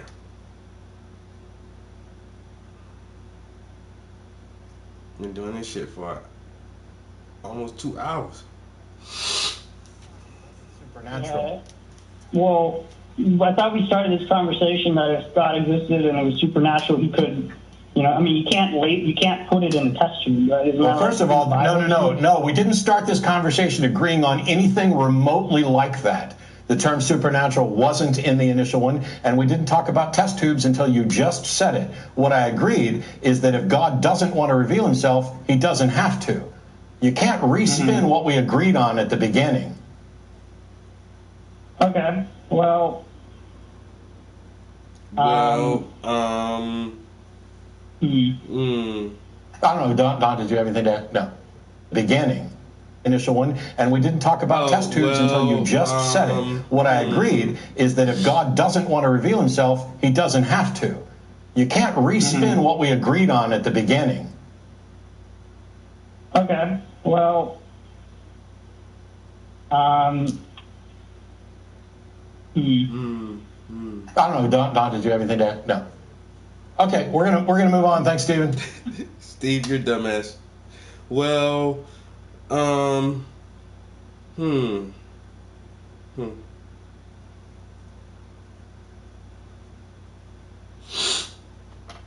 up? I'll be in the studio later on today as soon as I can get finished. Anyway, Kenny in Elk Grove, how are you? Kenny in Elk Grove. You killed my friend Kenny. You bastards.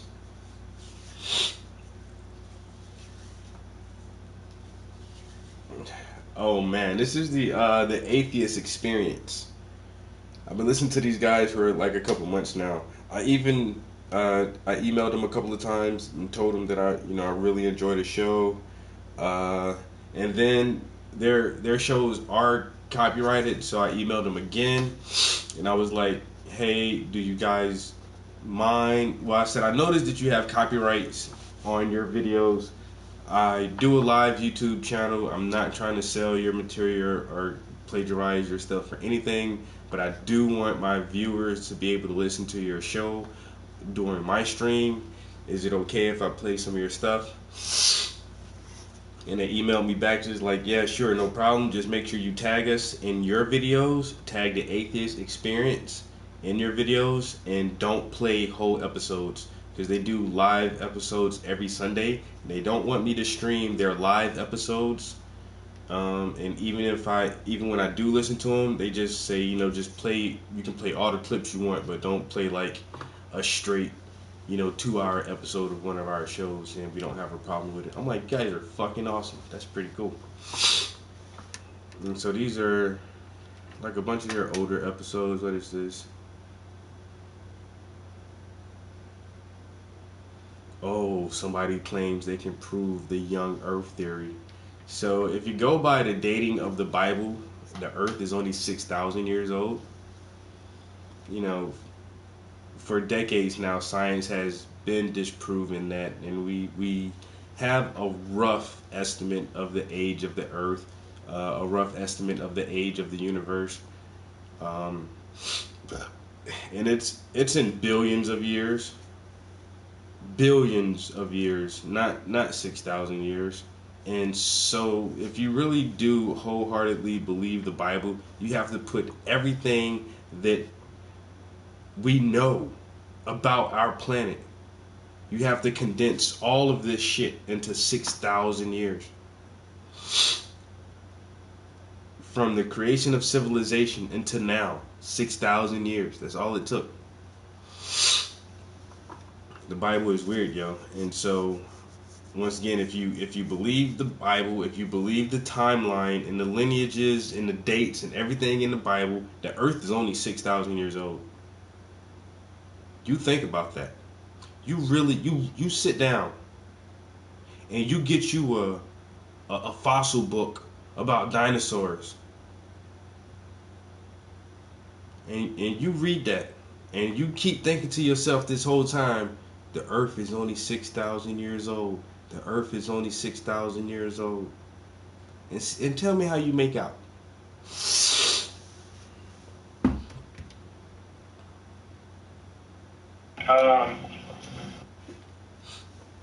This dude says the original King James.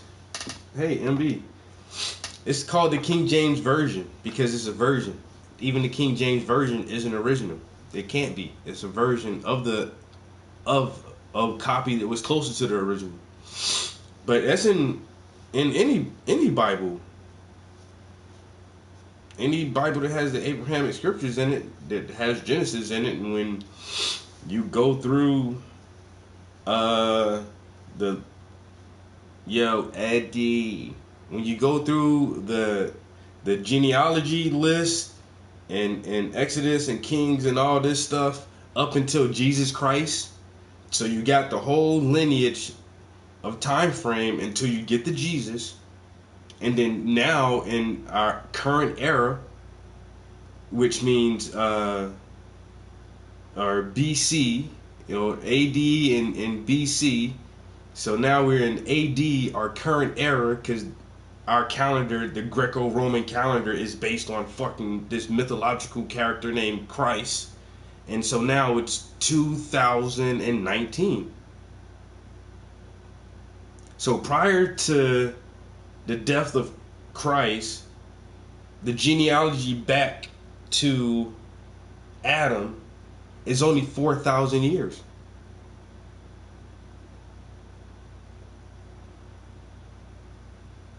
Four and two. 1, 2, 3, 4, 5. That's 6. That's 6,000 years.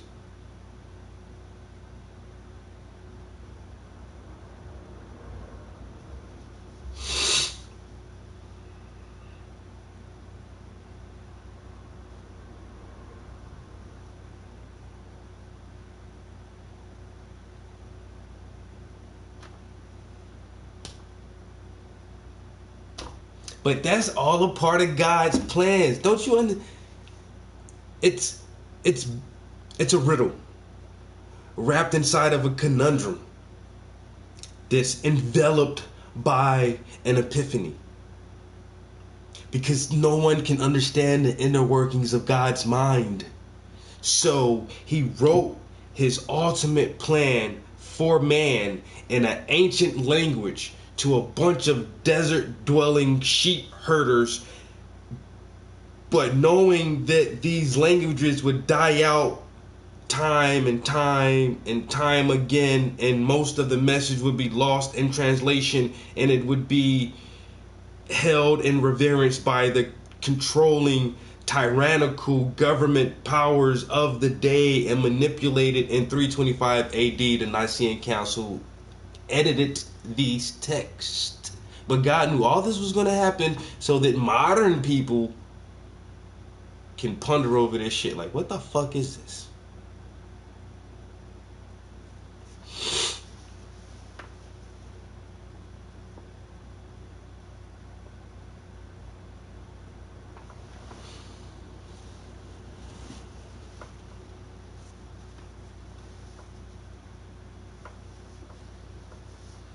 Wow, my voice is ahead of my movements. That's weird. You having a hard time this morning? You know why? I'm in the future, son. What? I'm in the future. There is nothing wrong with your screen.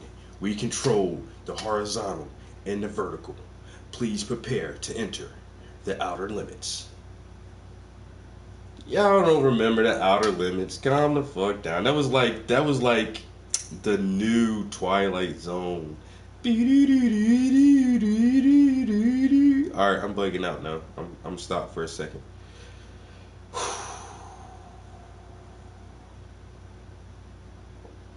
We'll never be able to Great Scott!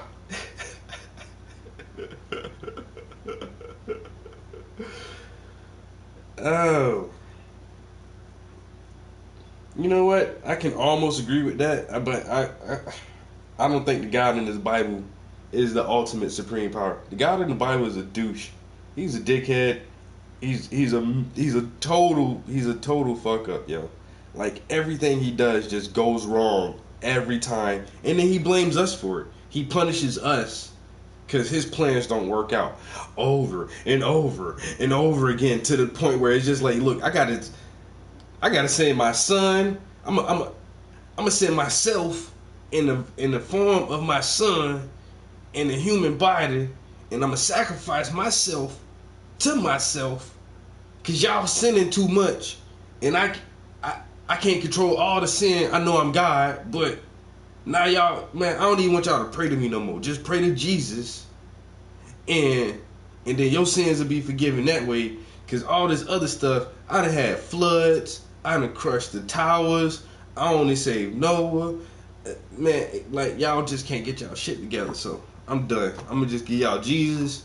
Yo, Jesus, go handle that shit, man. They gonna kill you, but you'll be alright. You'll be back in a little while.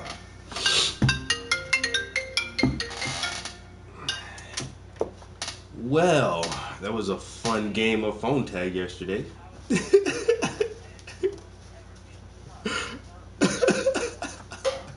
What's up?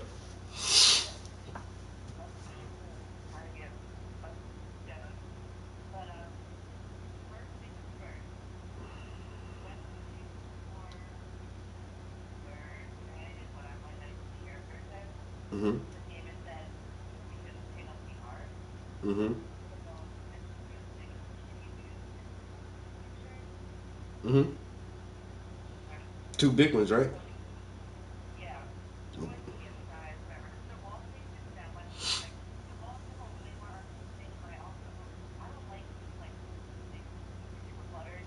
Mhm.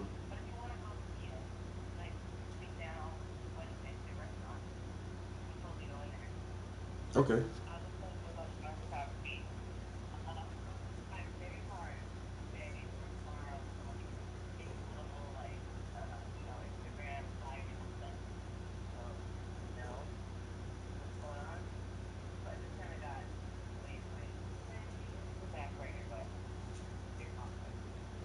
All right.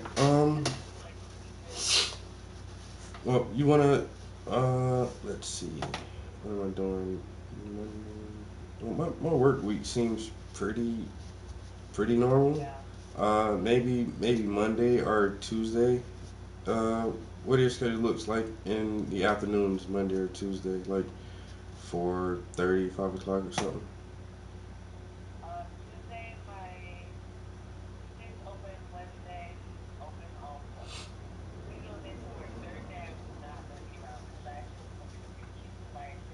What? Do it. All right. Your own vehicle? Well, girl, you is booming. I swear. Blessings, blessings on top of blessings. So let's see.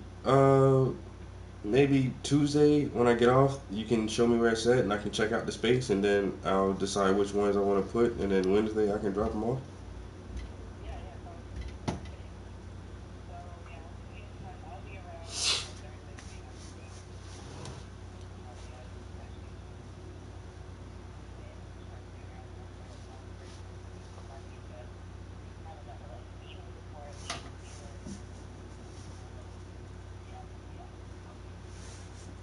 All right. Now, if I don't see you before then, I'll definitely call you Tuesday. All right. Bye.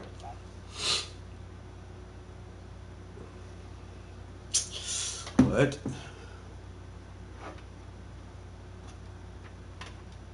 How can you have free will if God knows everything? If I know exactly what you're about to do, then you don't have free will, because if I want to, I can alter all of your actions by my actions because I know exactly what you're going to do.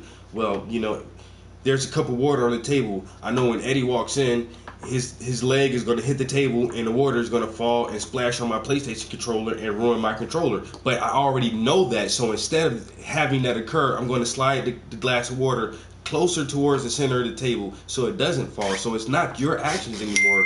You can't have free will if there is any being or deity who knows everything you're going to do. There is no free will in the Bible.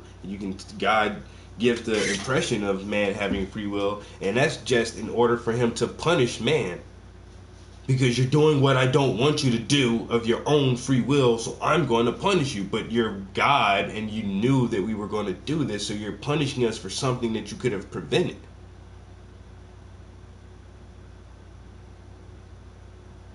And I always thought that too, like, how come God knows everything and then shit still happens if he knows everything? Oh, because man has free will. Well, how can you have free will if somebody knows what you're going to do?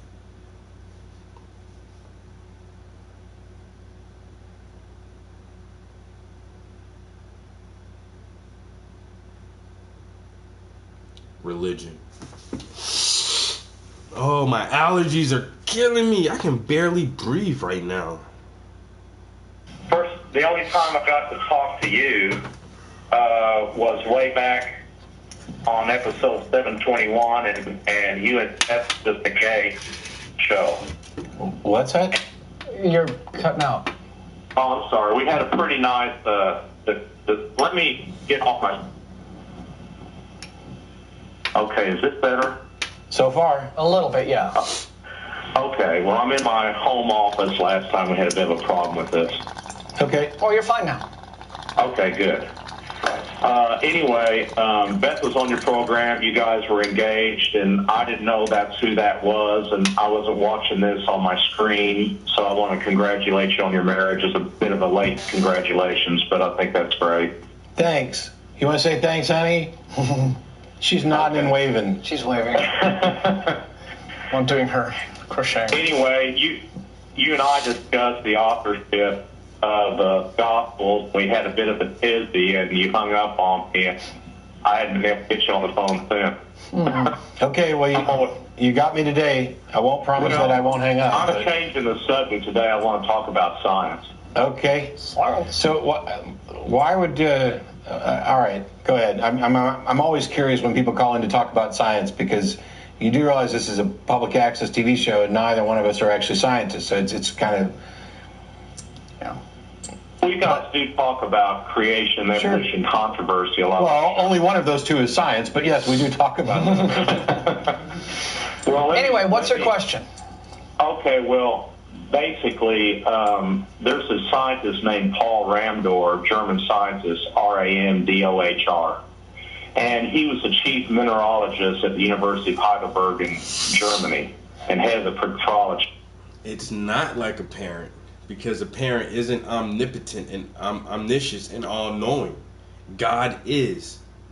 You can't break God down to a human level if he's this supernatural entity. He supersedes nature. Naturally, we are going to alter the course of our children's lives for the better, because we do have some sort of foreknowledge of what they're going to go through as far as everyday experiences are concerned. Plugging up outlets so they don't shock themselves, keeping hot things off so they don't burn themselves, keeping them away from ledges so they don't fall because they don't know any better. Yes, we can do all of this to change the outcome of our children's lives because we have a foresight of different outcomes. God knows everything, and he keeps a record in this book of judgment, and he'll read you the pages if you pass through the pearly gates, and it's dumb.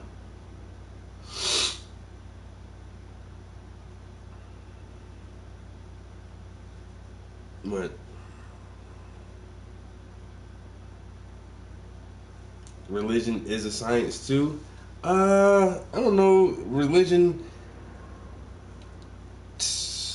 I don't know if there's a science to religion. If there's a science to organizing cult-like groups and beliefs. Yeah, if that's the science of religion, and then you get things like Waco, Texas, and Jim Jones, the Mormons, and they all use a scientific method to construct their organized religion to a point where people actually believe in this stuff. So religion is a science in that aspect, but other than that, most things in the religious realm are taken on faith, and they call it faith because it's not a fact.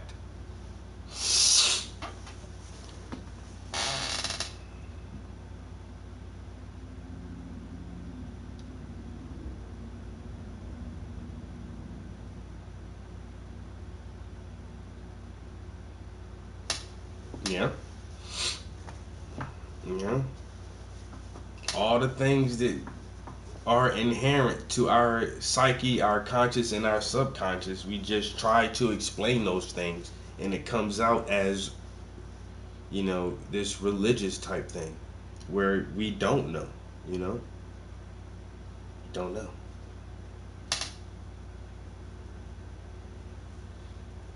And then some people, say it's the God of the gaps, and where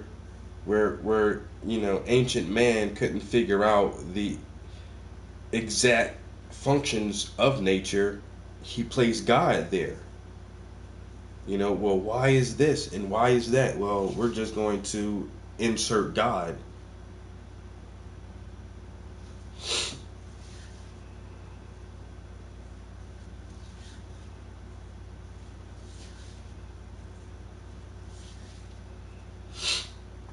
And that's the moral argument. And a religious person will definitely argue against you. Like, if you don't know Jesus, if you don't read the Bible and you don't pray, then how will you have a moral code? And what do you base your moralities on without the scriptures?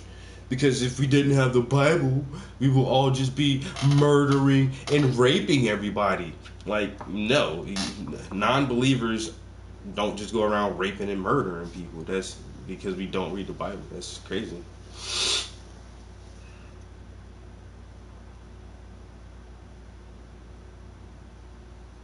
And a religious person will tell you there is only one, but God reveals himself differently to different cultures. Well, these cultures don't believe in your God, period.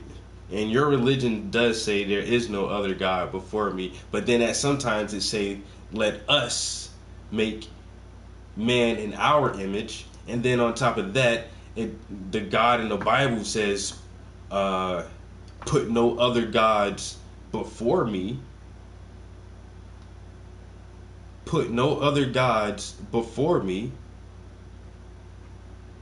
That's not saying there are no other gods. And they actually mention Baal and Baphomet, and saying, oh, well, you guys are worshiping Baal. I want you to worship me. He didn't say Baal wasn't real. There's so much weird stuff in that book. You gotta read it and read it word for word and take it literally as it is. Don't put any other gods before me. Even the God of the Bible said that there were other gods. Wow, there are so many different gods.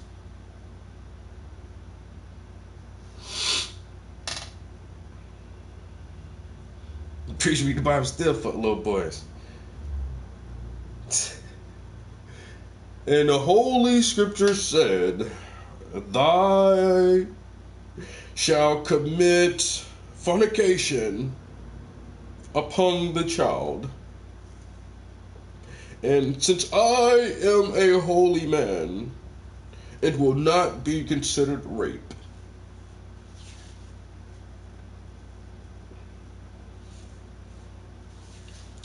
I didn't know it was wrong to fuck little children. You didn't know. I did not know there was a law against me having sexual relations with children. What? Huh? This motherfucker's crazy. Hegelian dialectic. Every time, man. The tiptoe titsy. I want a motherfucker to do something. But they ain't gonna do it if I tell them to. So what I'm gonna do instead, right? I'm gonna cause a problem. And they not gonna be able to deal with this problem. They're gonna need some help. And who are they gonna run to for help? Yours truly. So I'm gonna cause a problem. There's gonna be a reaction. They're gonna ask me for help. And guess who's gonna come up with the solution? Me!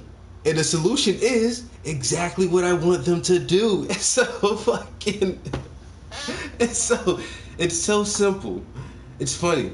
It's so simple, it's funny. You know? And it works every time. Because 9/11 was an inside job. I ain't gonna say that no more.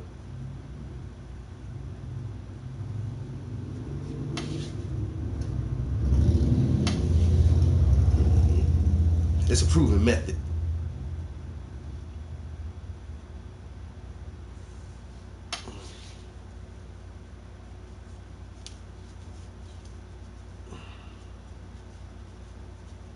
Oh my God, why does it take so long to do my, you know what, I keep thinking about just like bundling up some dreads and making them like real thick, mini, and it won't take as long for me to do my hair.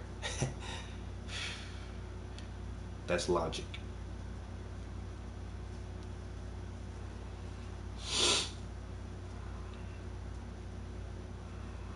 Do I believe in evolution? I believe that there is substantial evidence that would make evolution more likely than not. But then even I trust me, I have my problems with science because we can only explain up to a certain point.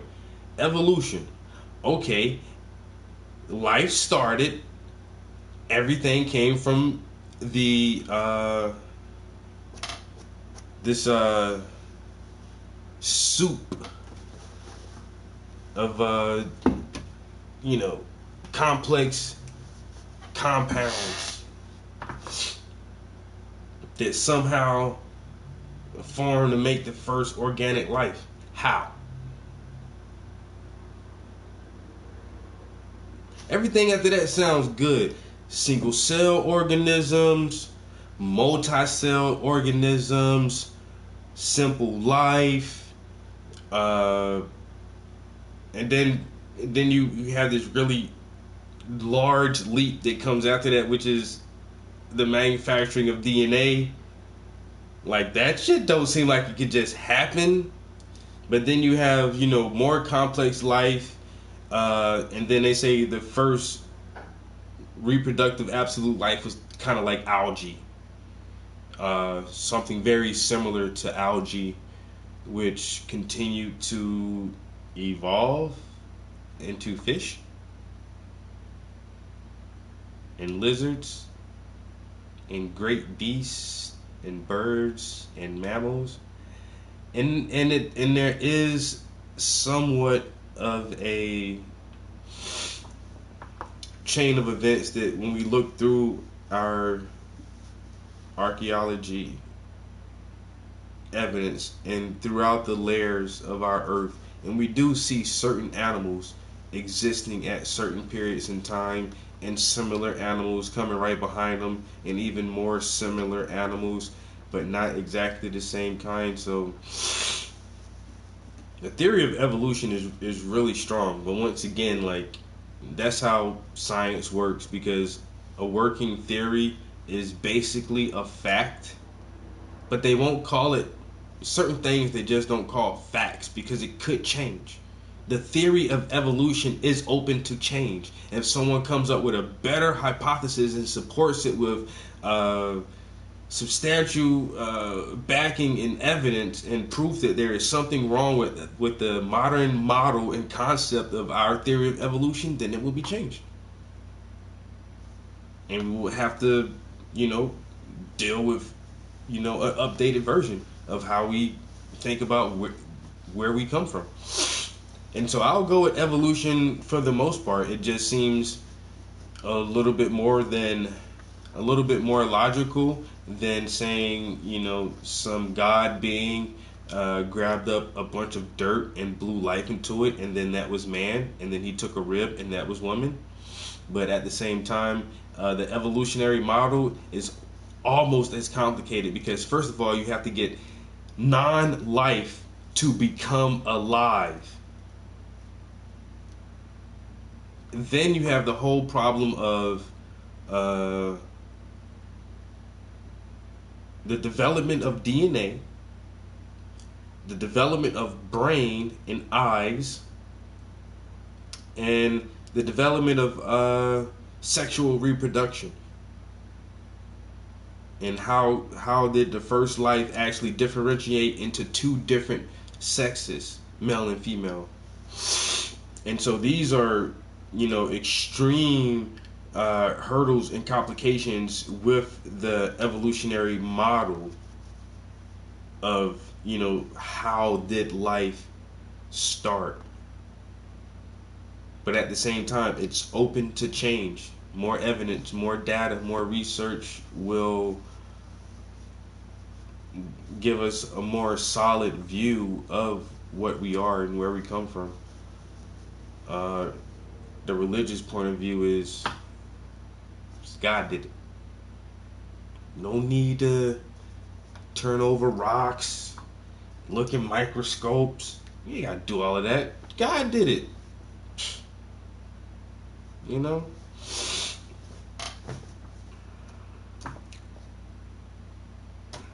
I like going past the God of the gaps and just sticking with the sciences. Let's see what else we can really figure out, measure, weigh, quantify, prove or disprove.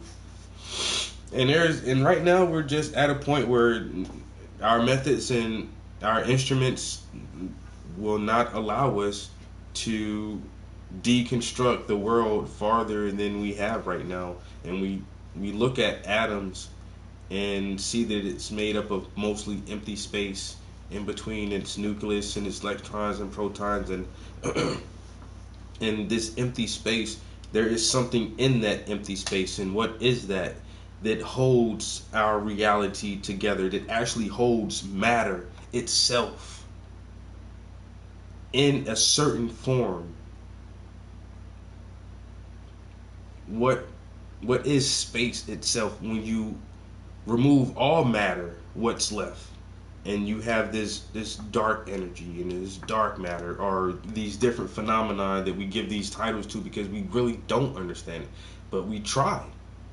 Scientists are out there really trying to understand the fabric of our reality and how it functions on the most minute levels. And I think that's fucking cool as shit, instead of listening to some fables and myths from some desert people from a couple thousand years ago during a period in history where most people weren't even fucking literate.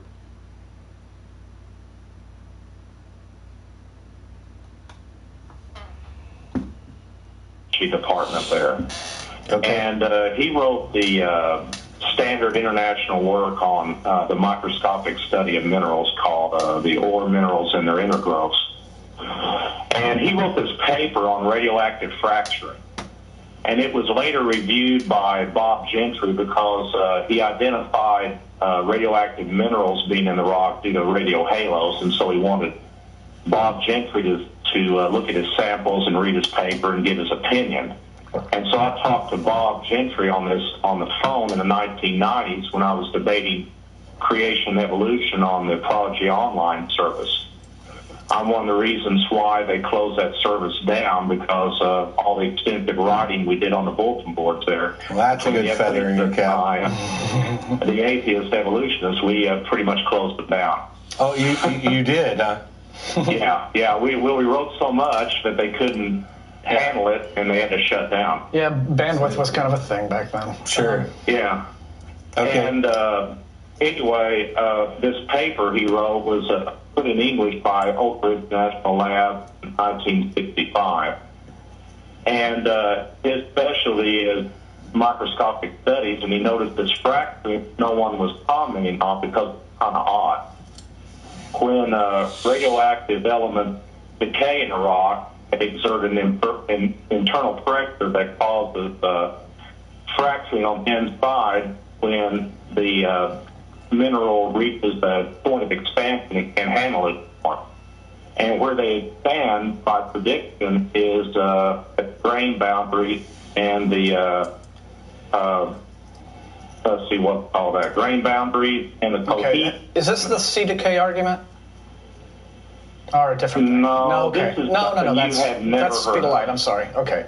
Keep Well, going. I've heard of this halo stuff before, but I'm trying to figure out what you're getting to, and can we get to it quicker? Okay, well, they predicted that that's where the fracturing should be, is the grain boundary cohesion minimums. That's not where we find it. Instead, we find random isotropic fracture indicative of accelerated pressure due to accelerated decay.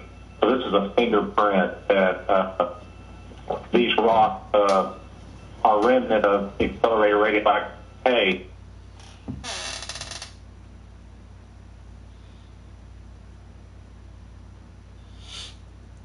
You know what? And it's the same minerals you're gonna find on the moon and in asteroids and inside stars. It's the same shit everywhere, bro. We're made out of star stuff. We're made out of the exact same stuff that this planet is made out of. Just because you're meat and a rock is not, and dirt doesn't look like meat, like your flesh, it doesn't mean you're not composed of some of the exact same compounds. Mostly carbon. You're mostly carbon and hydrogen. And a lot of acids and sulfides and salts and proteins and sugars and other minerals like iron and zinc and copper. And so, yeah, science will prove that our skin contains similar minerals as dirt and similar minerals as trees, similar minerals as rocks. So we all the same shit, man. You're supposed to be so different from the planet, so different from the solar system or anything else. Yeah, I would imagine so. That's how you can drink water and not die. Your body recognizes it's something that it is a part of, and is a part of it. Because water has the same minerals that dirt got in it. That is absorbed into your body and is deposited in your skin. Science.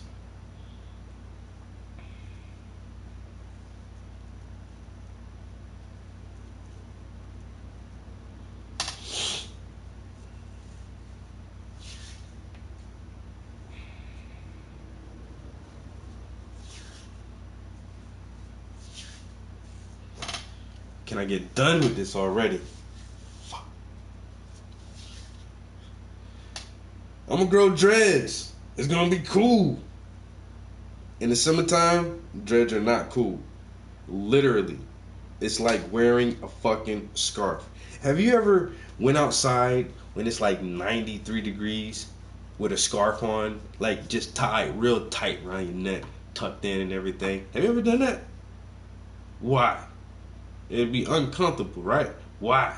Because it'd be hot as shit, right? Now imagine doing that every day.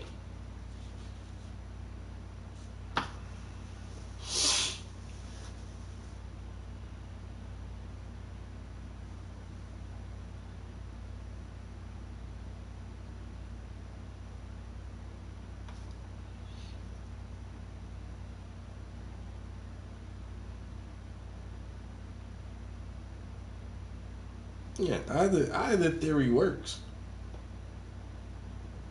I don't know why half of your messages are getting cut off. Yeah. And the Bible theory does work. The creation, but it's just belief, and there is no extra biblical sources or accounts for the majority of the Bible. Until it's like, why believe that?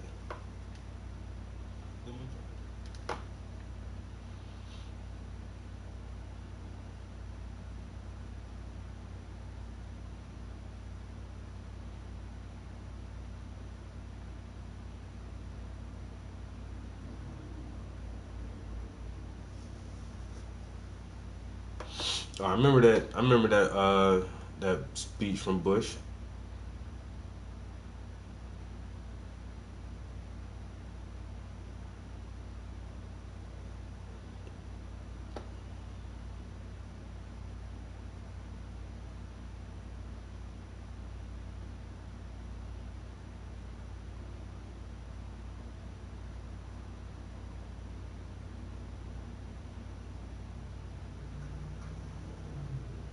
Yeah, exactly.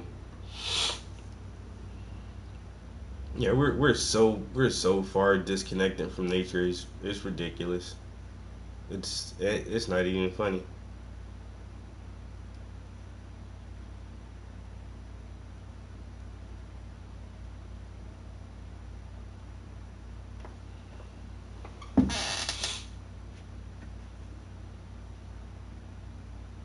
Yeah, it's modern. It's modern witchcraft. That's why you go to Rite Aid to get your medicine. Rite Aid.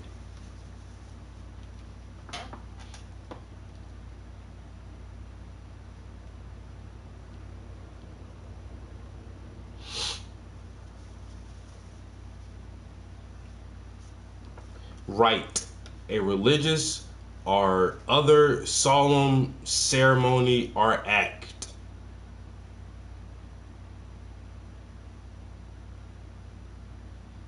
Ritual, ceremony, observance, service, sacrament, worship.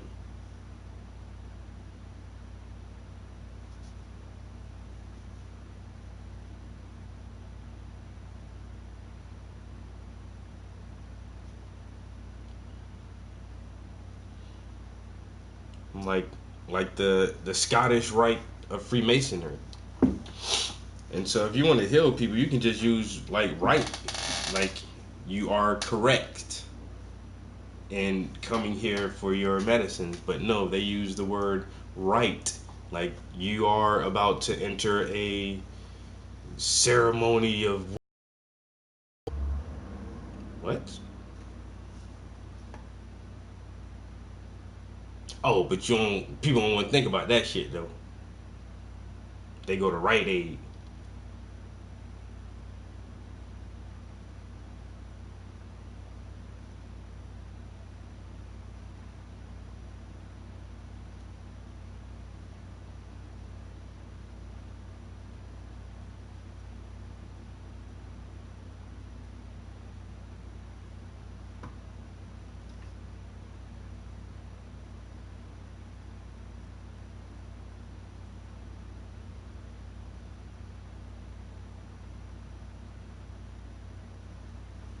I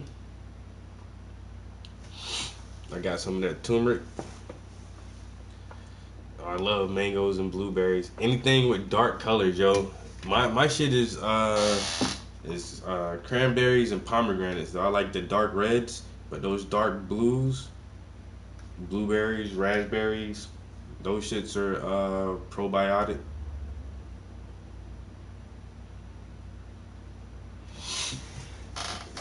And I started taking this.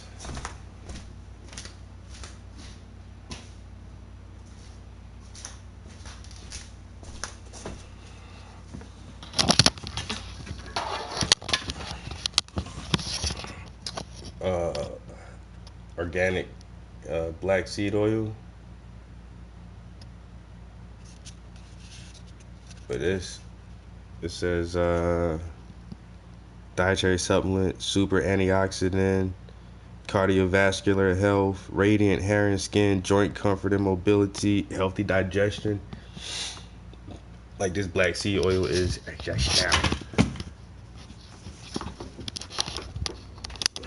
ooh, almond milk. Yeah, that's what I started drinking too. That almond milk. I haven't drunk cow milk in so long. Like I can't even imagine what cow milk tastes like. So now it's like, it's from a cow. Ooh. Drinking that shit from a cow, you animal. Ugh.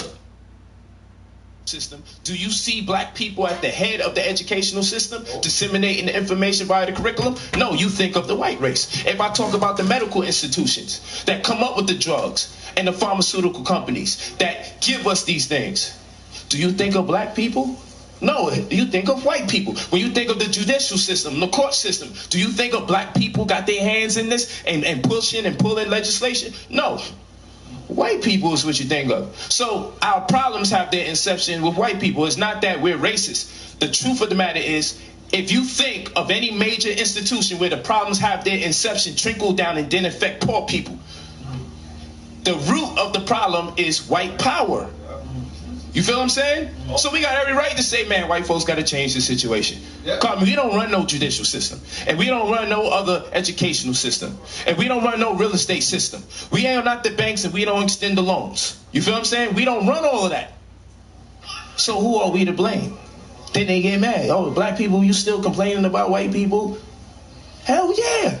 We got every fucking right. Amongst us as the homies, I say, brother, hold yourself accountable. Don't pass the buck. But anytime I get on this fucking camera, bro, they gotta have it. You don't be acting like we ain't getting enslaved for 400 plus years. Fuck black people be so apologetic. They want to be the nigga who don't blame white people. Fuck that. I'm gonna blame white people all the fucking time. All the time.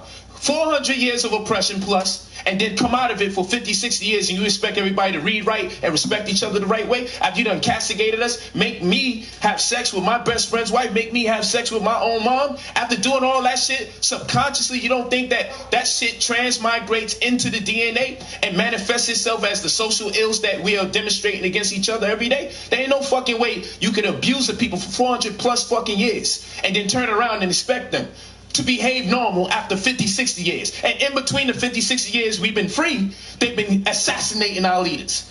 They've injected us with syphilis. They've given us vaccines that have formaldehyde and mercury, the second most poisonous thing on the planet. And the amount of mercury that they put in our vaccines is more than they would allow you legally to put in a dog, because they'll kill a dog. But they'll give us the second most poisonous thing on the planet, mercury, into our vaccines, and then put dead baby fetuses and caterpillar eggs in it. And then they're going to tell you to go to the drugstore called Rite Aid. But Rite Aid is what? R-I-T-E. Ritual.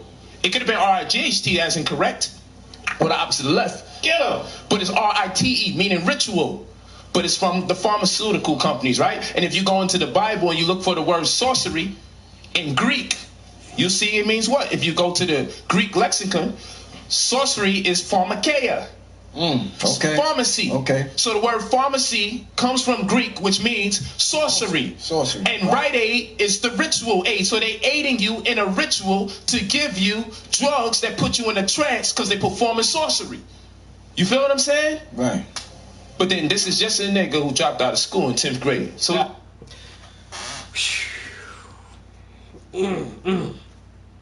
gonna let that marinate for a little minute.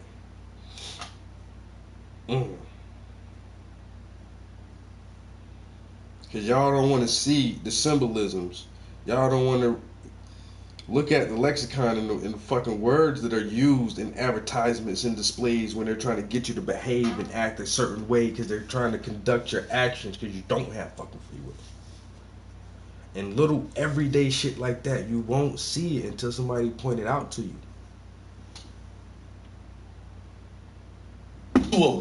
But it's from the pharmaceutical companies, right? And if you go into the Bible and you look for the word sorcery in Greek, you see it means what? If you go to the Greek lexicon, sorcery is pharmakeia.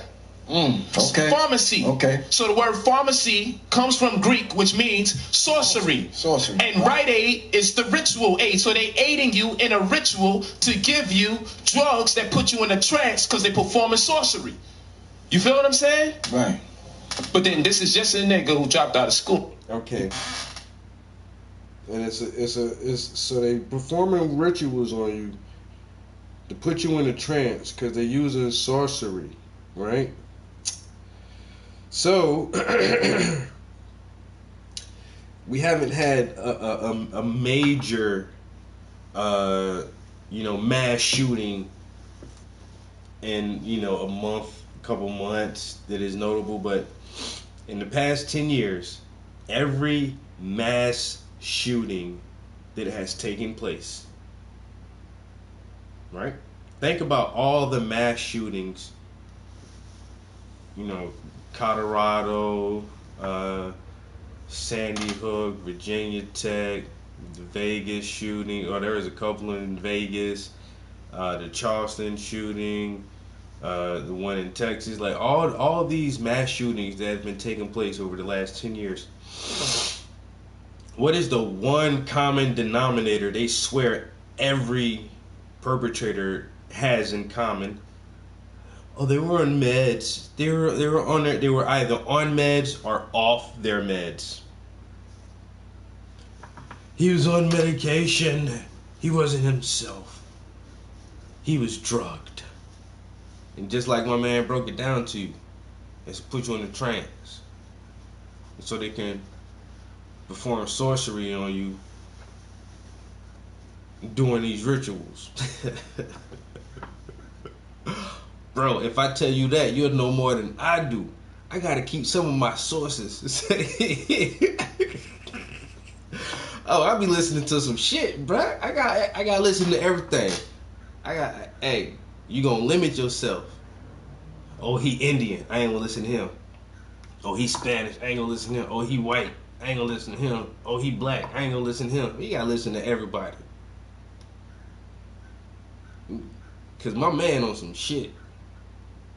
Yo, this man is a millionaire and he got 5 wives. No lie, yo. That's real talk, yo. This man got 5 wives and all of them beautiful as hell, bro. Like, whew. But then when you hear him talk, motherfucker super smart. Super smart, yo. All you gotta do is type in Brother Polite. You can go to Instagram or Facebook or YouTube. It'll come up. I bet if you go to YouTube right now and type in Brother P, he'd probably be the first person to pop up. Yo, Brother Polite. You can listen to a bunch of his stuff, yo. In 10th grade. So the fuck I know. You see what I'm saying? That's the shit that just fighting the nigga. The whole information is coming. Your brain is saying, man, but he's too fucking dark for this shit. You see what I'm saying? Right. Okay. This don't come from no darky. This is what your brain telling you. And you fighting every fucking day. Like, yo, because I only get my best education from white people. Niggas be walking around proud as shit, got their fucking degrees. But you know what? A nigga will ask a brother for a refund in a fucking heartbeat for some stupid shit. But you went and you got a $20,000 student loan. And you ain't get a job that they promised you would get. And you ain't asked for a fucking refund for the student loan. You walking around crying you in fucking debt. But for your own man, you want a fucking $50 refund because your book came late. But your ass is owing $20,000 in student loan debt and you ain't even get a job that they promised you. You went for school for business administration and your ass is printing shit in Kinko's for white fucking folks. They trying to stop you from doing 40 hours, man. They trying to stop you from doing 40 hours so they don't have to pay you time and a half. That's how ugly this shit get. Even when you want to kill yourself at the job, they stop you just before 40 hours. Like, yo, you ain't gonna get that, nigga. You ain't getting time and a half. You see what I'm saying? But we the hustler, though. White man's the biggest hustler on planet Earth. Don't ever fucking think you are the biggest hustler or you the biggest gangster. This nigga right here sells cigarettes that got over 400 fucking chemicals in it. Nothing compared to marijuana. You feel me? But he'll sell the cigarettes over the counter. And black people sell the cigarettes over the counter. And look at the brothers who sell weed on the streets as something's wrong with them brothers. But he lets you sell cigarettes over the counter legally.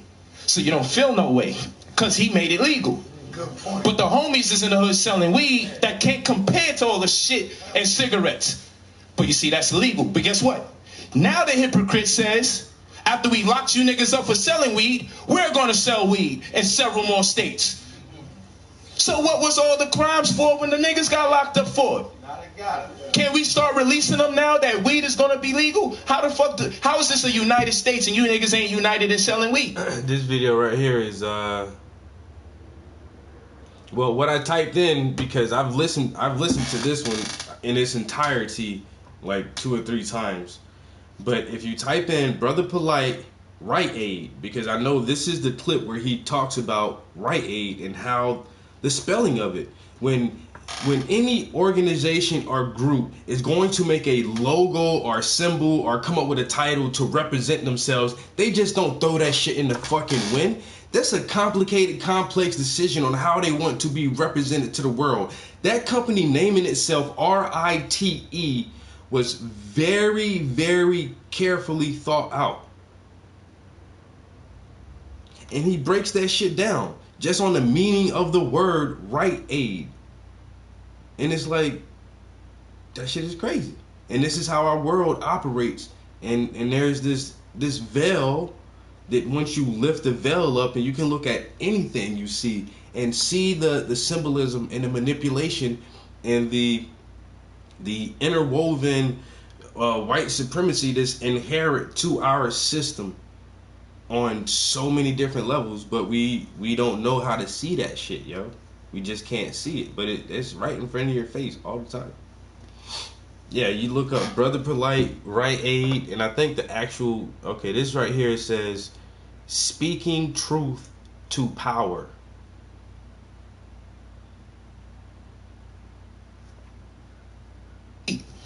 He's like, I need the name of that.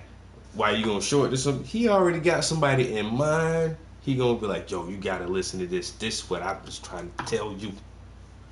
Who you gonna show it to? No, I need the name. They gotta see this. Yo, baby, come here, come watch this video. She gonna learn today. Tired of talking to her. See, he's saying the same thing I be saying. Now you keep calling me crazy. I'm not crazy.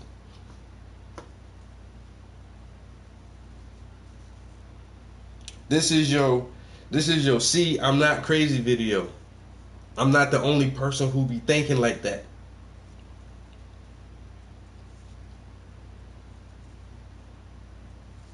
Yo, follow his Instagram page, yo. Like I said, my man got 5 wives. It's gorgeous, gorgeous women. I shall spread the word.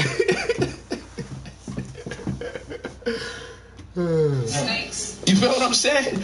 This shit crazy. And Heron. This is crazy. And once you start getting people to start thinking like this, then you become a target. That's what I'm talking about. That's what it's about. So it ain't, and we go back. It ain't about dark skin, light skin, and this, that. That's part of that Willie Lynch thing. But you know, why am I thinking how light my brother is? Because he made a good point. Who does that fucking shit? Who does that? You feel me? Like, if a nigga put his hand in front of me to stop me from getting hit by a car, should I stop and say, man, how light was this motherfucker in the first place?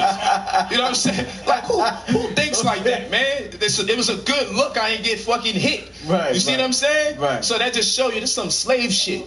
That you even looking at a nigga in the corner of your eye to see what complexion he is after he done dropped jewels in front of millions of people. We worried about the wrong things, man. That's how you can tell that we are suffering. And this is why I always say, they got clinics for who? They got clinics for people suffering from drug and substance abuse. Women go to shelters when they get abused. People drink too much or suffer from alcoholism. They got AA Anonymous meetings, Alcohol Anonymous meetings, right? But where is the shelter or where's the clinic for people that have been enslaved for 400 plus years? You got it for drug addicts. You got it for people suffering from alcoholism. You got it from people suffering from domestic violence and molestation. You got all sorts of forms for people like that to cope with their stress. But you don't got a facility for us to cope with us being enslaved for 400 plus years. But someone could go to Iraq and come back with post-traumatic stress disorder, right? From seeing his man get killed. But we can suffer from police brutality, but no one think black people fucking sick.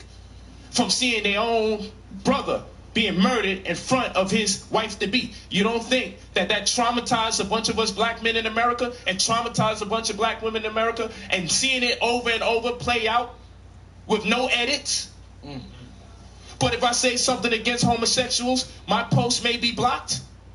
But if I show you a black man being murdered, live and direct with the blood, and we watch his last breath, they don't block the fucking Instagram post. They don't block the Facebook post. We can see one of our own get murdered in cold blood from the very beginning to the end. We can see it in cold blood. No edit. But if I say something against homosexuals, my shit, I may be suspended for 40, 45 days online. But if a black man is seen being murdered in cold blood in front of his baby, oh, we're going to leave that up there. But you see, the legal aid is going to get paid an extra $500 plus dollars. $500 plus dollars. If you say that you're guilty, but he'll get nothing if he proves you're innocent. Straight black pride. And this doctor's going to get $10,000 or more if you perform a C-section. If he gets a C-section or an unnatural birth, he's going to get a $10,000 advance. But what happens when the woman undergoes a natural birth? There's no cash advance. You get a cash advance if the shit go wrong.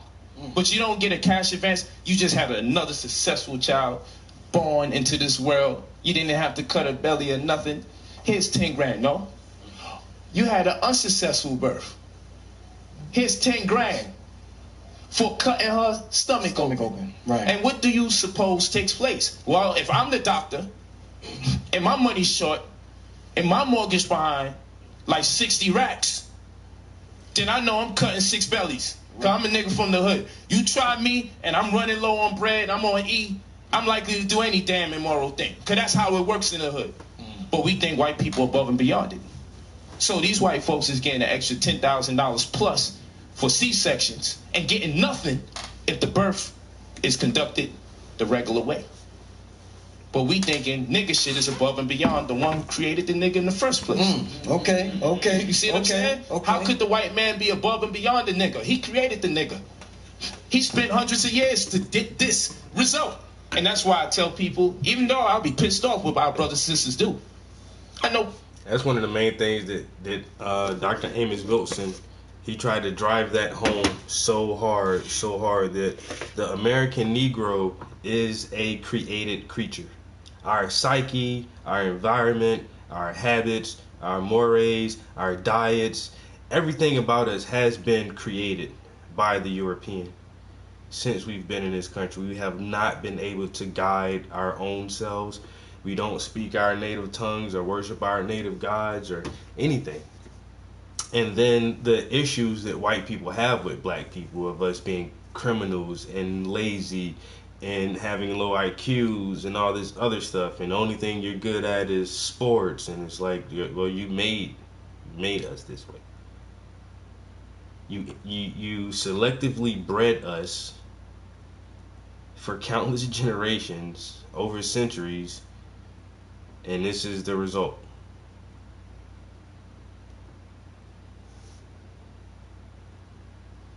If you didn't need the nigga, why did you make the nigga?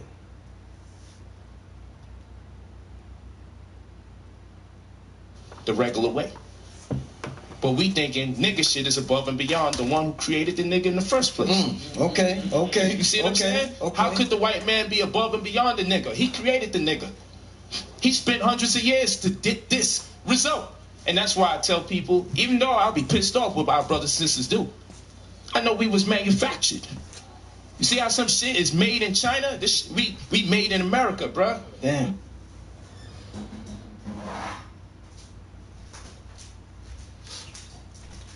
Think about that one. How some shit made in Tyler, China. we have to go get groceries. We made in America.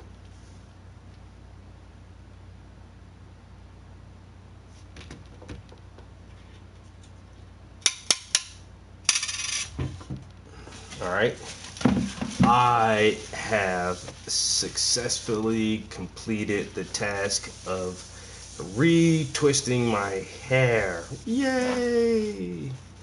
They're currently in Bantu knots. I'll keep them like this for about an hour or so, and they will retain the shape of the coil for the most part. And then I'll wear my wave cap the rest of the day. Then I should be good until next week. But how long have you been here? Almost 3 hours. I really need to go paint, but I'm lazy now. And I don't know. I'm not working on any commissions or any big projects for anybody, so it's just my own stuff. I think the project that I'm working on too, it's been taking me so long to get it done that most people are kind of tired of watching that one. So lately I've just been doing a little bit here and there without actually streaming it. I probably don't even stream that piece anymore until it's done, and I'll show you guys the finished product. But I don't know, man. This weekend is just one of those lazy weekends. I'm just feeling like extra chill. Like I'm not pressed to do anything or in a rush to do anything, and I don't know, just taking a little break out the studio for the most part. So I think I may actually sit here for another 2 hours and play some video games.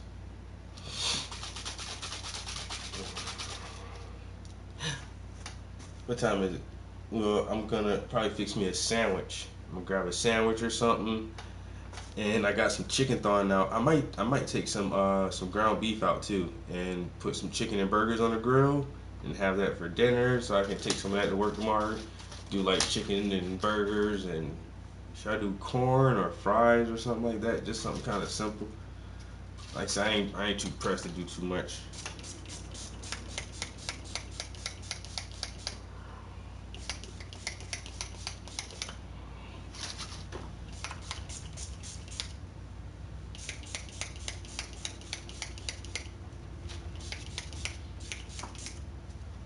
Shit feels good. Let me go grab that hamburger now out the fucking freezer. You see that Christians called on Allah first before Muslims called on Allah. His name is in there several times. The Christians worshipped Allah before Muslims were even spoken of. And in fact, there's no documentation of a Muslim until hundreds of years after Prophet Muhammad's death. We don't see no documentation or acknowledgement about Prophet Muhammad's life until 200 years after his death. Doesn't mean that he didn't exist.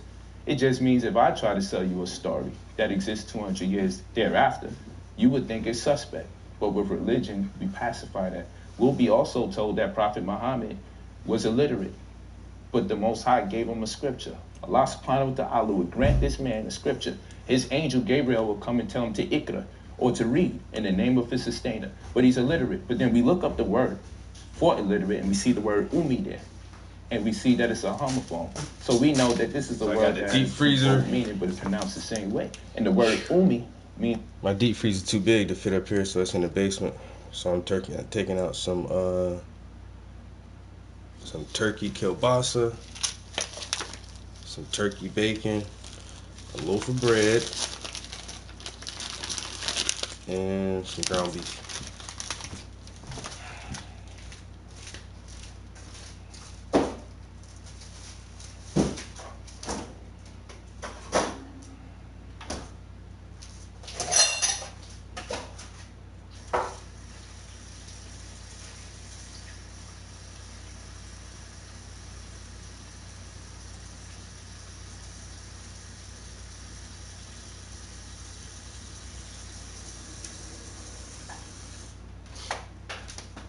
So that we'll be ready later on.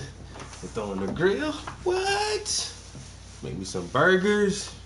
Yeah, I think burgers and fries and chicken. Oh, I got some broccoli in there. Need something green with the meal. Throw some broccoli on the side. Dip that shit in some ranch or some blue cheese or some blue cheese ranch. That sounds good. Never tried that before. But yeah, so I'm not gonna move out this chair, but I am gonna end the stream. If y'all guys just want to sit around and chill a little bit longer, cause it is Sunday and we ain't got nothing to do, and I am a lot more entertaining than a lot of other reality shows out there right now. I'm just saying. I'm gonna end this stream. I'm gonna start the stream right back up and play some video games for a minute while I eat a sandwich. You know what? Let me get my sandwich together first. It's unlettered or unlearned in a scriptural language. So it doesn't necessarily mean he was illiterate. It just means he couldn't understand the language in which the information was presented to him, presuming that he even exists in the first place. The wires. Reading and comprehension is lacking in religion, and it's not strictly enforced to learn the language that these religions have their inception in. And thus, I believe that is the mechanism for being able to control people. And if you go for it, then you know you got them. So now you got a whole bunch of people saying that an illiterate man was endowed with something to read and convince everybody else to read. Only religion can create that kind of ideology. Also, I've traveled the world to go to the places that's spoken about. And you go on my Instagram, you go on my Facebook. I went to King David's temple. And then upstairs is where they say that Jesus had his last supper. And then you go a few blocks down and you say, okay, what else is going on here? You find the place where they say God laid the first stone to create the planet Earth. Jesus was by the Mount of Olives and he looked over there. Jerusalem. Jerusalem. I've been to Jerusalem. I've been there too. And I stood in a space where they said God created the world, which is also next to the Dome of the Rock. Yeah, that's the dome. Well, it's in the Dome of the Rock, right? It's inside. Yeah, inside the the Dome temple, of the Rock. Yeah. which is, is like this close to each other. Right. Literally, God created the world here, and Prophet Muhammad ascended there. The Mount of Olives is over there, where Jesus cried that the temple would be destroyed. And after a while, I've also been to where Moses was found by the well, which is literally a few feet away from where Mary was hidden in a cave inside of the church. Both of them were named, both of them were babies. Both of them have someone named Mary that saved their life. Jesus was tempted after fasting for 40 days, 40 nights. Moses went through the wilderness for 40 days, 40 nights. They both were in hope. That's called typology, and it's a very popular writing style during that time to extrapolate data from Old Testament and leverage it into New Testament theory or analysis to kind of reinforce the older conviction about God. But if we're not educated in how to approach the reading, then we think all these people existed, and maybe they did. Yeah, well, that's the thing. That's the thing that about Israel and Jerusalem, that I think that every person who is either Christian, Muslim, or Jewish should go to, because what you realize when you go to this place and you start to get the tours and people start to show you around, you realize that these are actually history books. That people, take religion out of them, but when you take a step back, you realize that a lot of this stuff actually happened, all the wars, certain people, and it all happened within like 20 square miles. That's a little area. You can see the wars where you can see like where the Roman soldiers that set up their forts. You see the bullets on the walls. Yeah, you know what I'm saying? That type of thing. And it's like, it kind of puts everything in perspective for you, because as you learn religion, you kind of feel like it's all make-believe and it's all like mystical and so forth. And you realize when you go to Jerusalem that, oh, okay, there's a basis to all this. That's correct. And maybe someone embellished. Yeah, maybe someone embellished it. Right. Maybe he didn't have 300 wives, but he may have had. That's a fact. Like, you know what I'm saying? And these people, you see, like, you could actually, it creates a connection that the first time I went, I've been there about 3 times now. And for example, like, inside Jerusalem is the Church of the Holy Sepulchre, which was built on, yeah, you know what I'm saying? Which was 14 built points that Christ went through. exactly, yeah, exactly. And then the church is built on top of the place where he was actually crucified, and his tomb is all right there, and it all kind of starts fitting together, you know, and it creates a level of concreteness that I didn't have before. You know, I like the narratives. It invokes a higher spirit and consciousness in man. What I don't like is the imposition of suggesting to people you should believe this, that, or the other, or you're stupid if you don't believe this. Like people tell me, because of my perspective on God, because I don't believe in God, I conceptualize that I should make my highest subscriptions to my ancestors, the ones most immediate to me, that passed away, and they will be my medium to connect to the highest source. Now people may say the source is called God, and then there goes the semantics. So what I would say is, my ancestors never confided in something called God. They confided in what's called milk. These are principles that are dissected into different facets of life. And everything on planet Earth, including the Earth, is part of the conspiracy for that one consciousness. And people can call it God, I don't mind. But when I speak, I have to make sure I'm not rendering what my ancestors rendered as nature, as God, because they don't exist. They're just not the same thing. And with God comes the intimation that I may be speaking about the devil and the angels. I have to be careful about that. You feel me? Because I don't want no one to presume that I'm going along with the rhetoric that has been employed or employed for the purposes of diminishing our intelligence in the community. So I'm always clear that I'm talking about nature. I'm talking about, and what I mean by nature, the letter N as a prefix means agent, okay? And then Cher, okay, means ancestor. So an agent of the ancestors.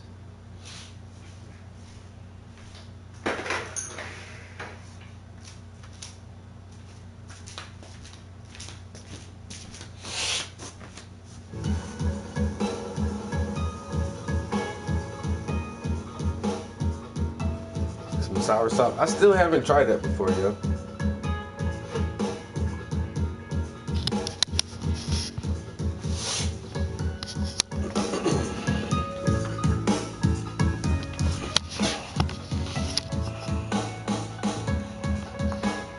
Waiting for my toast. I ain't got no lettuce. So, gonna have some pickles instead.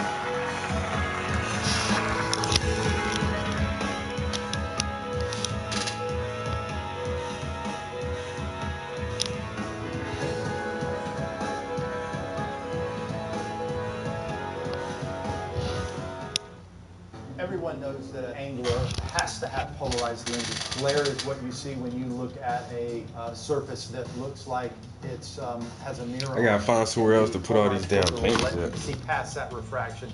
It'll let you see through the surface of the water, what's underneath the surface. Damn, that toast taking a long time to pop up. Or the bottom, or Hungry already. They're gonna see more fish. They're gonna catch more fish. Fruits and roots. That sounds like some place I wouldn't mind shopping. You're watching The Breakfast Club. I like fruits and roots. Matter of fact. Morning, everybody. It's DJ MV, Angela Yee, Charlamagne the Guy. We on The Breakfast I'm about Club. to- We got a special guest. I'm about to eat a- That's right. Dr. Umar Johnson. Peace my of brother. love. I'm about to eat some roots right now. Horseradish. It's actually a root. Delicious. Fruits and roots. Peace and love, family. All is well. Glad to be back. Now let's get right to it, man. Yes, In light of sir. everything that's going on, Mm-hmm. what are the solutions? I What think is we it? discussed the problem so much. What are the solutions? All right. Before I state the solution, I would have to challenge you on that. Because although we talk about the problems a lot of people don't understand how the problem operates. Let me give you an example. Take this education. Okay. People know the children aren't learning. They know black boys are not graduating. They know special ed is an issue. They know ADHD is a problem. But they don't know how this operates. They don't understand how the child goes from the classroom into the special education system. Okay. So they have to be taught how it operates. You follow? So we understand that police genocide is a problem in the black community. We understand that structural inequality, disproportionality, i.e. racism, is a problem. But do we understand how racism operates? So I think that once you understand how the problem operates and manifests itself, you're now in a position to solve it. Someone comes to me for therapy. Before I do any therapy, what I do, a clinical history. Is there depression in your family? Have you been depressed before? Have you ever contemplated suicide? So I have to understand your background and how you've been living your life in order to solve your current everyday problems. So now, coming to the present, what we're seeing going on around the country. Let's be honest. Africans were brought to America to serve. To serve. We're no longer necessary for the American economic order to operate. They don't need us to function. That explains the purging. That explains the ethnic cleansing. Even with all these Negroes making money?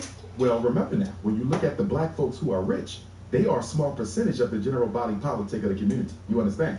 85% of black folks are struggling. Half of our children grow up in poverty. Most of our single-parent black mothers are poor, even with a burgeoning rate of black women earning their college degrees. So simply put, black America is suffering despite the television projection of success. Yes, we are more educated than ever before. We have the bachelors, we have the masters, we have the doctorates.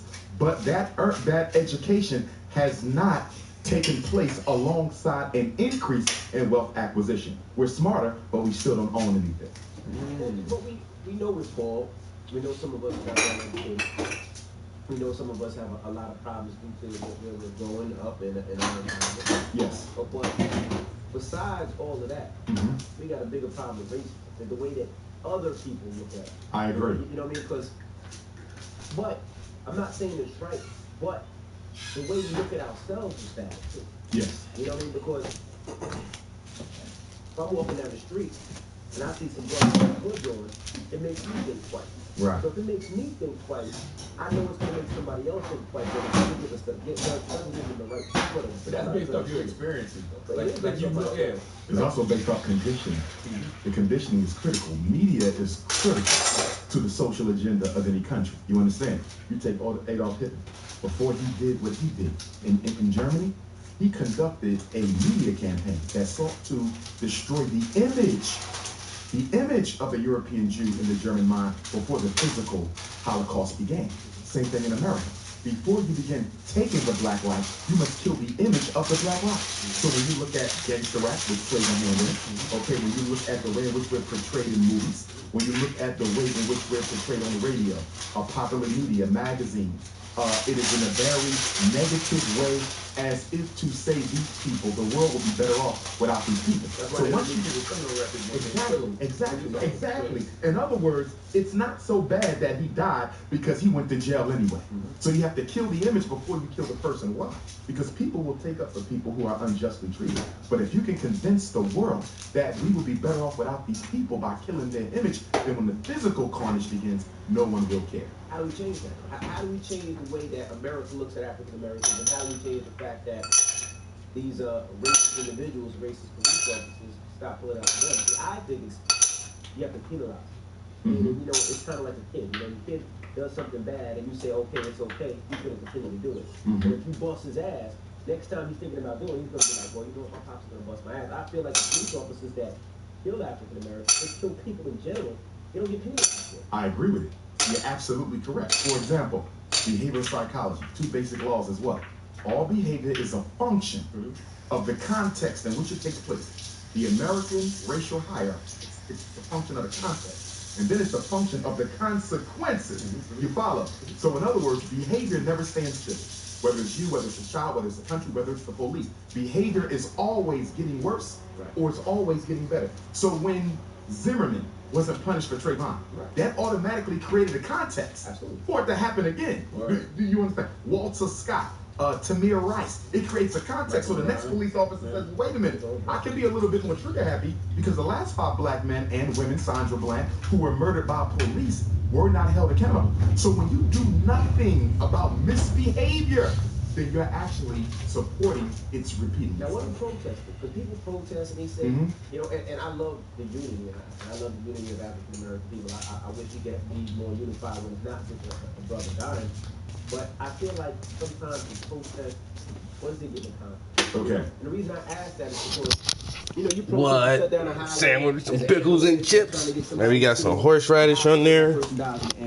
We got some sauerkraut and some Swiss cheese on that turkey with some mayonnaise and some spicy brown mustard. Some mini dill pickles. Right. Well, first of all, we got to keep in mind that classic ranch Doritos. The black person is normally dead before the ambulance shows up to get him in the first place. So let's be clear on that. But here's the thing: protest is the first stage of political economic struggle. Protest is your marketing program to let the world know what I stand for, what's happening to me, and what I want. You want to go out for a sandwich? Bitch, I'm making a sandwich at home. Go out for a sandwich. I might go out for a duck dinner or a nice ass steak dinner. I just cook some good ass steaks on the grill. That shit don't even hype me up no more. Steak dinner, like, oh, I take you out for steak.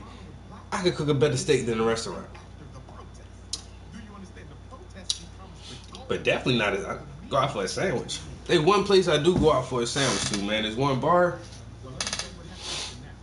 You know, it's like a bar deli. It's more of a deli than a bar, but it does have a bar in it. And you know, they make this booming ass chicken cheesesteak.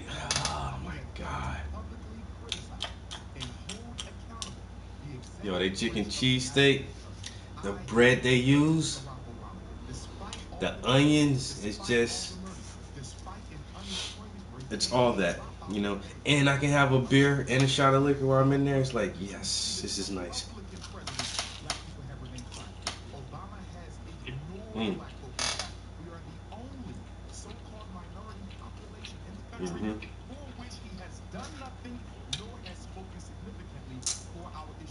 This receives my approval. You know, that spicy brown mustard and that sauerkraut gives it that tanginess, and then that Swiss cheese. LBGT got a Supreme Court justice. President Obama had the opportunity to appoint the first African American female Supreme Court justice, and he chose not to act. It's not all his fault, though. We have created a context where the president can ignore black people and get away with it because we told the entire world when he was elected that all he had to do was just be black, and we were fine. Remember? Yeah, he doesn't have to do anything but be black. That is the worst thing you can say as a marginalized, oppressed group in such a racist country as this, as to tell the world that the president, the executive branch of the United States government, does not have to be accountable for you. That's for any head of state, though. Any head of state we elect, we need to push and make sure things happen. But Obama is the first president out of 44, the first one from George Washington up, that has not had to deal with any sort of public criticism from black people. And if he leaves office without any, here's the problem. If we let Obama leave office without any condemnation from the black community, by virtue, you cannot hold Hillary or Trump accountable for what they do not do for black people, because you have now created a precedent where a president can come in for 8 years, ignore you, even with police genocide, and not receive any criticism. Make excuses, you know, and I was always mad. I was upset about this because I felt like he was our president, you know, and I felt like when certain things happen, I felt like he should be on the front line because he's dealt and seen, and I'm sure he's been pulled over before. I'm sure he's been racially profiled before. So it kind of bothers me when I see a lot of these individuals get shot and killed, and you don't really hear much from him. Exactly. Even to the thing with, you know, when he flew back to go to the you know, the funerals and speak to the officers in Dallas, I thought that was great. But then I also thought, well, what about Baton Rouge? Exactly. What about Minnesota? Exactly. What about Ferguson? He's not going to do that because President Obama understands something that most blacks in America do not understand. The first business of America is racism. Let's be clear about something. Most white people in America, okay, are also suffering economically, right? So if I'm white in a country based on white privilege, what is my claim to fame if I don't have a decent education, don't have a good job? For many white people in this country, their only claim to fame is the fact that I can say I exercise privilege vis-a-vis black people. Obama understands that. So America is held together by the fact that the poor white man understands that he still exercises a privilege that the rich black man does not. And that's what Donald Trump is reminding them. Donald Trump's reminding all the poor Donald white Trump people. changed the game, and let me tell you why. The United States power structure underestimated the impact of an unapologetically honest fool over the American electorate. Do you understand? In other words, Trump is saying to white folks what white folks feel. Poor white folks, too. Yes, poor white folks. So you got a rich, wealthy white man appealing to poor white folks. You've never had that. But it's working because he is unapologetic. He's ignorant. He's a fool. But he's honest. And white folk can respect and identify with a white male who's willing to be honest. In other words, Donald Trump intentionally made sure he was the polar opposite of Barack Obama. Look at Obama. You ask Obama a question, you don't get an answer. You never get a straight answer from Obama. It's always, well, we got to see. Let's see what the Americans think. Now, go back to George Bush. George Bush told you what he felt. He was another idiot, but he was honest. Trump is honest. The reason white folks are not rallying behind Hillary the way that the power structure wants them to is because Hillary is the same old thing. She's Clinton all over again. She's Obama all over again. Correct. She's a Bilderberg. She's politically correct. Her whole message is scripted. Trump's is not. So the issue now is, how do we engineer an election where Hillary wins? Because right now, Trump is carrying the momentum. See, remember now, people don't choose the president anyway, but you want the people to choose the person you wanted. So the illusion of democracy continues to prevail. America is not a democracy. America is a republic. That's why when people pledge the flag, and I hope there's no black boys pledging the flag, but when people pledge the flag, they pledge the flag to the republic. The word democracy is not in the pledge. The word democracy is not in the preamble. The word democracy is not in the Constitution. The word democracy is not in any of the 50 state constitutions. So why is America called a democracy when it's really a republic? Because it is the illusion of inclusion, the belief that the people actually control its leaders when it does not. So with that said, right, for as much as we know that America has a history of racism, just institutionalized racism, turkey, Swiss cheese, mayonnaise, spicy brown mustard, horseradish, and sauerkraut, and some mini dill pickles, and ranch Doritos.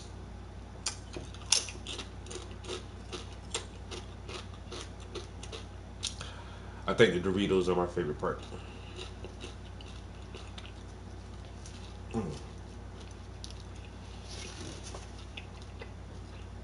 Systemic racism. Why did Barack Obama become president? Why did they allow Barack Excellent to become question. Okay, every president that is elected is given a domestic mandate and an international mandate. There's something they need you to do domestically. There's something they need you to do internationally. But President Obama, his international mandate was to reopen Africa's resources to Western exploitation. George Bush destroyed the economic conversation between America and Africa. And as you know, Africa is the richest continent on the face of the earth. No country can survive without it. If you have a cell phone, laptop, television, car, airplane, it requires a substance, a material called coltan. The Congo is the #1 producer of coltan on the globe. No Congo, no cell phones. So America needs Africa. Bush destroyed the relationship, though, with the African Union. With Obama's father being Kenyan and his mother being white, you understand? He was the perfect person to put in the White House to reopen up that relationship with Africa, which he has done, okay? And through AFRICOM, which is African Command, President Obama has successfully recolonized Africa in the name of Western financial interest at a rate we haven't seen since Africa was under colonialism. So he succeeded. Don't junk my sandwich. I got crumbs everywhere. All right. That was so satisfying. It was just magnificent.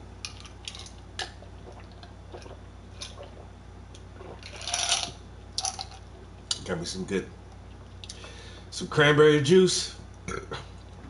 Whoa. Your boy feeling right now. Damn.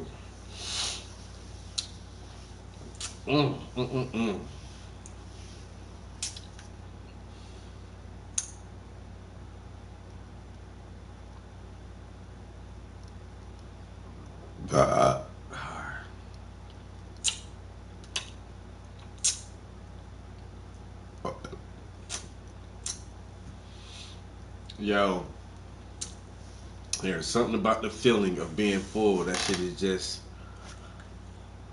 I was really hungry too. Then, like, for the next 5 minutes, I'm gonna sit here and finish eating the rest of the food that's stuck in between my teeth.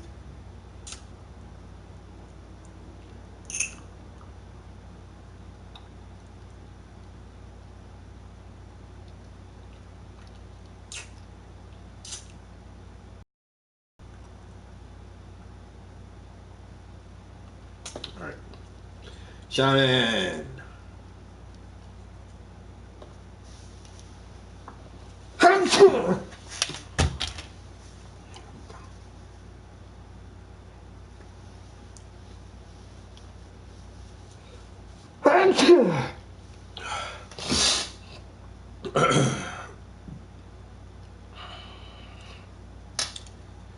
Granola funk. That shit sound like a goddamn what's my man's name?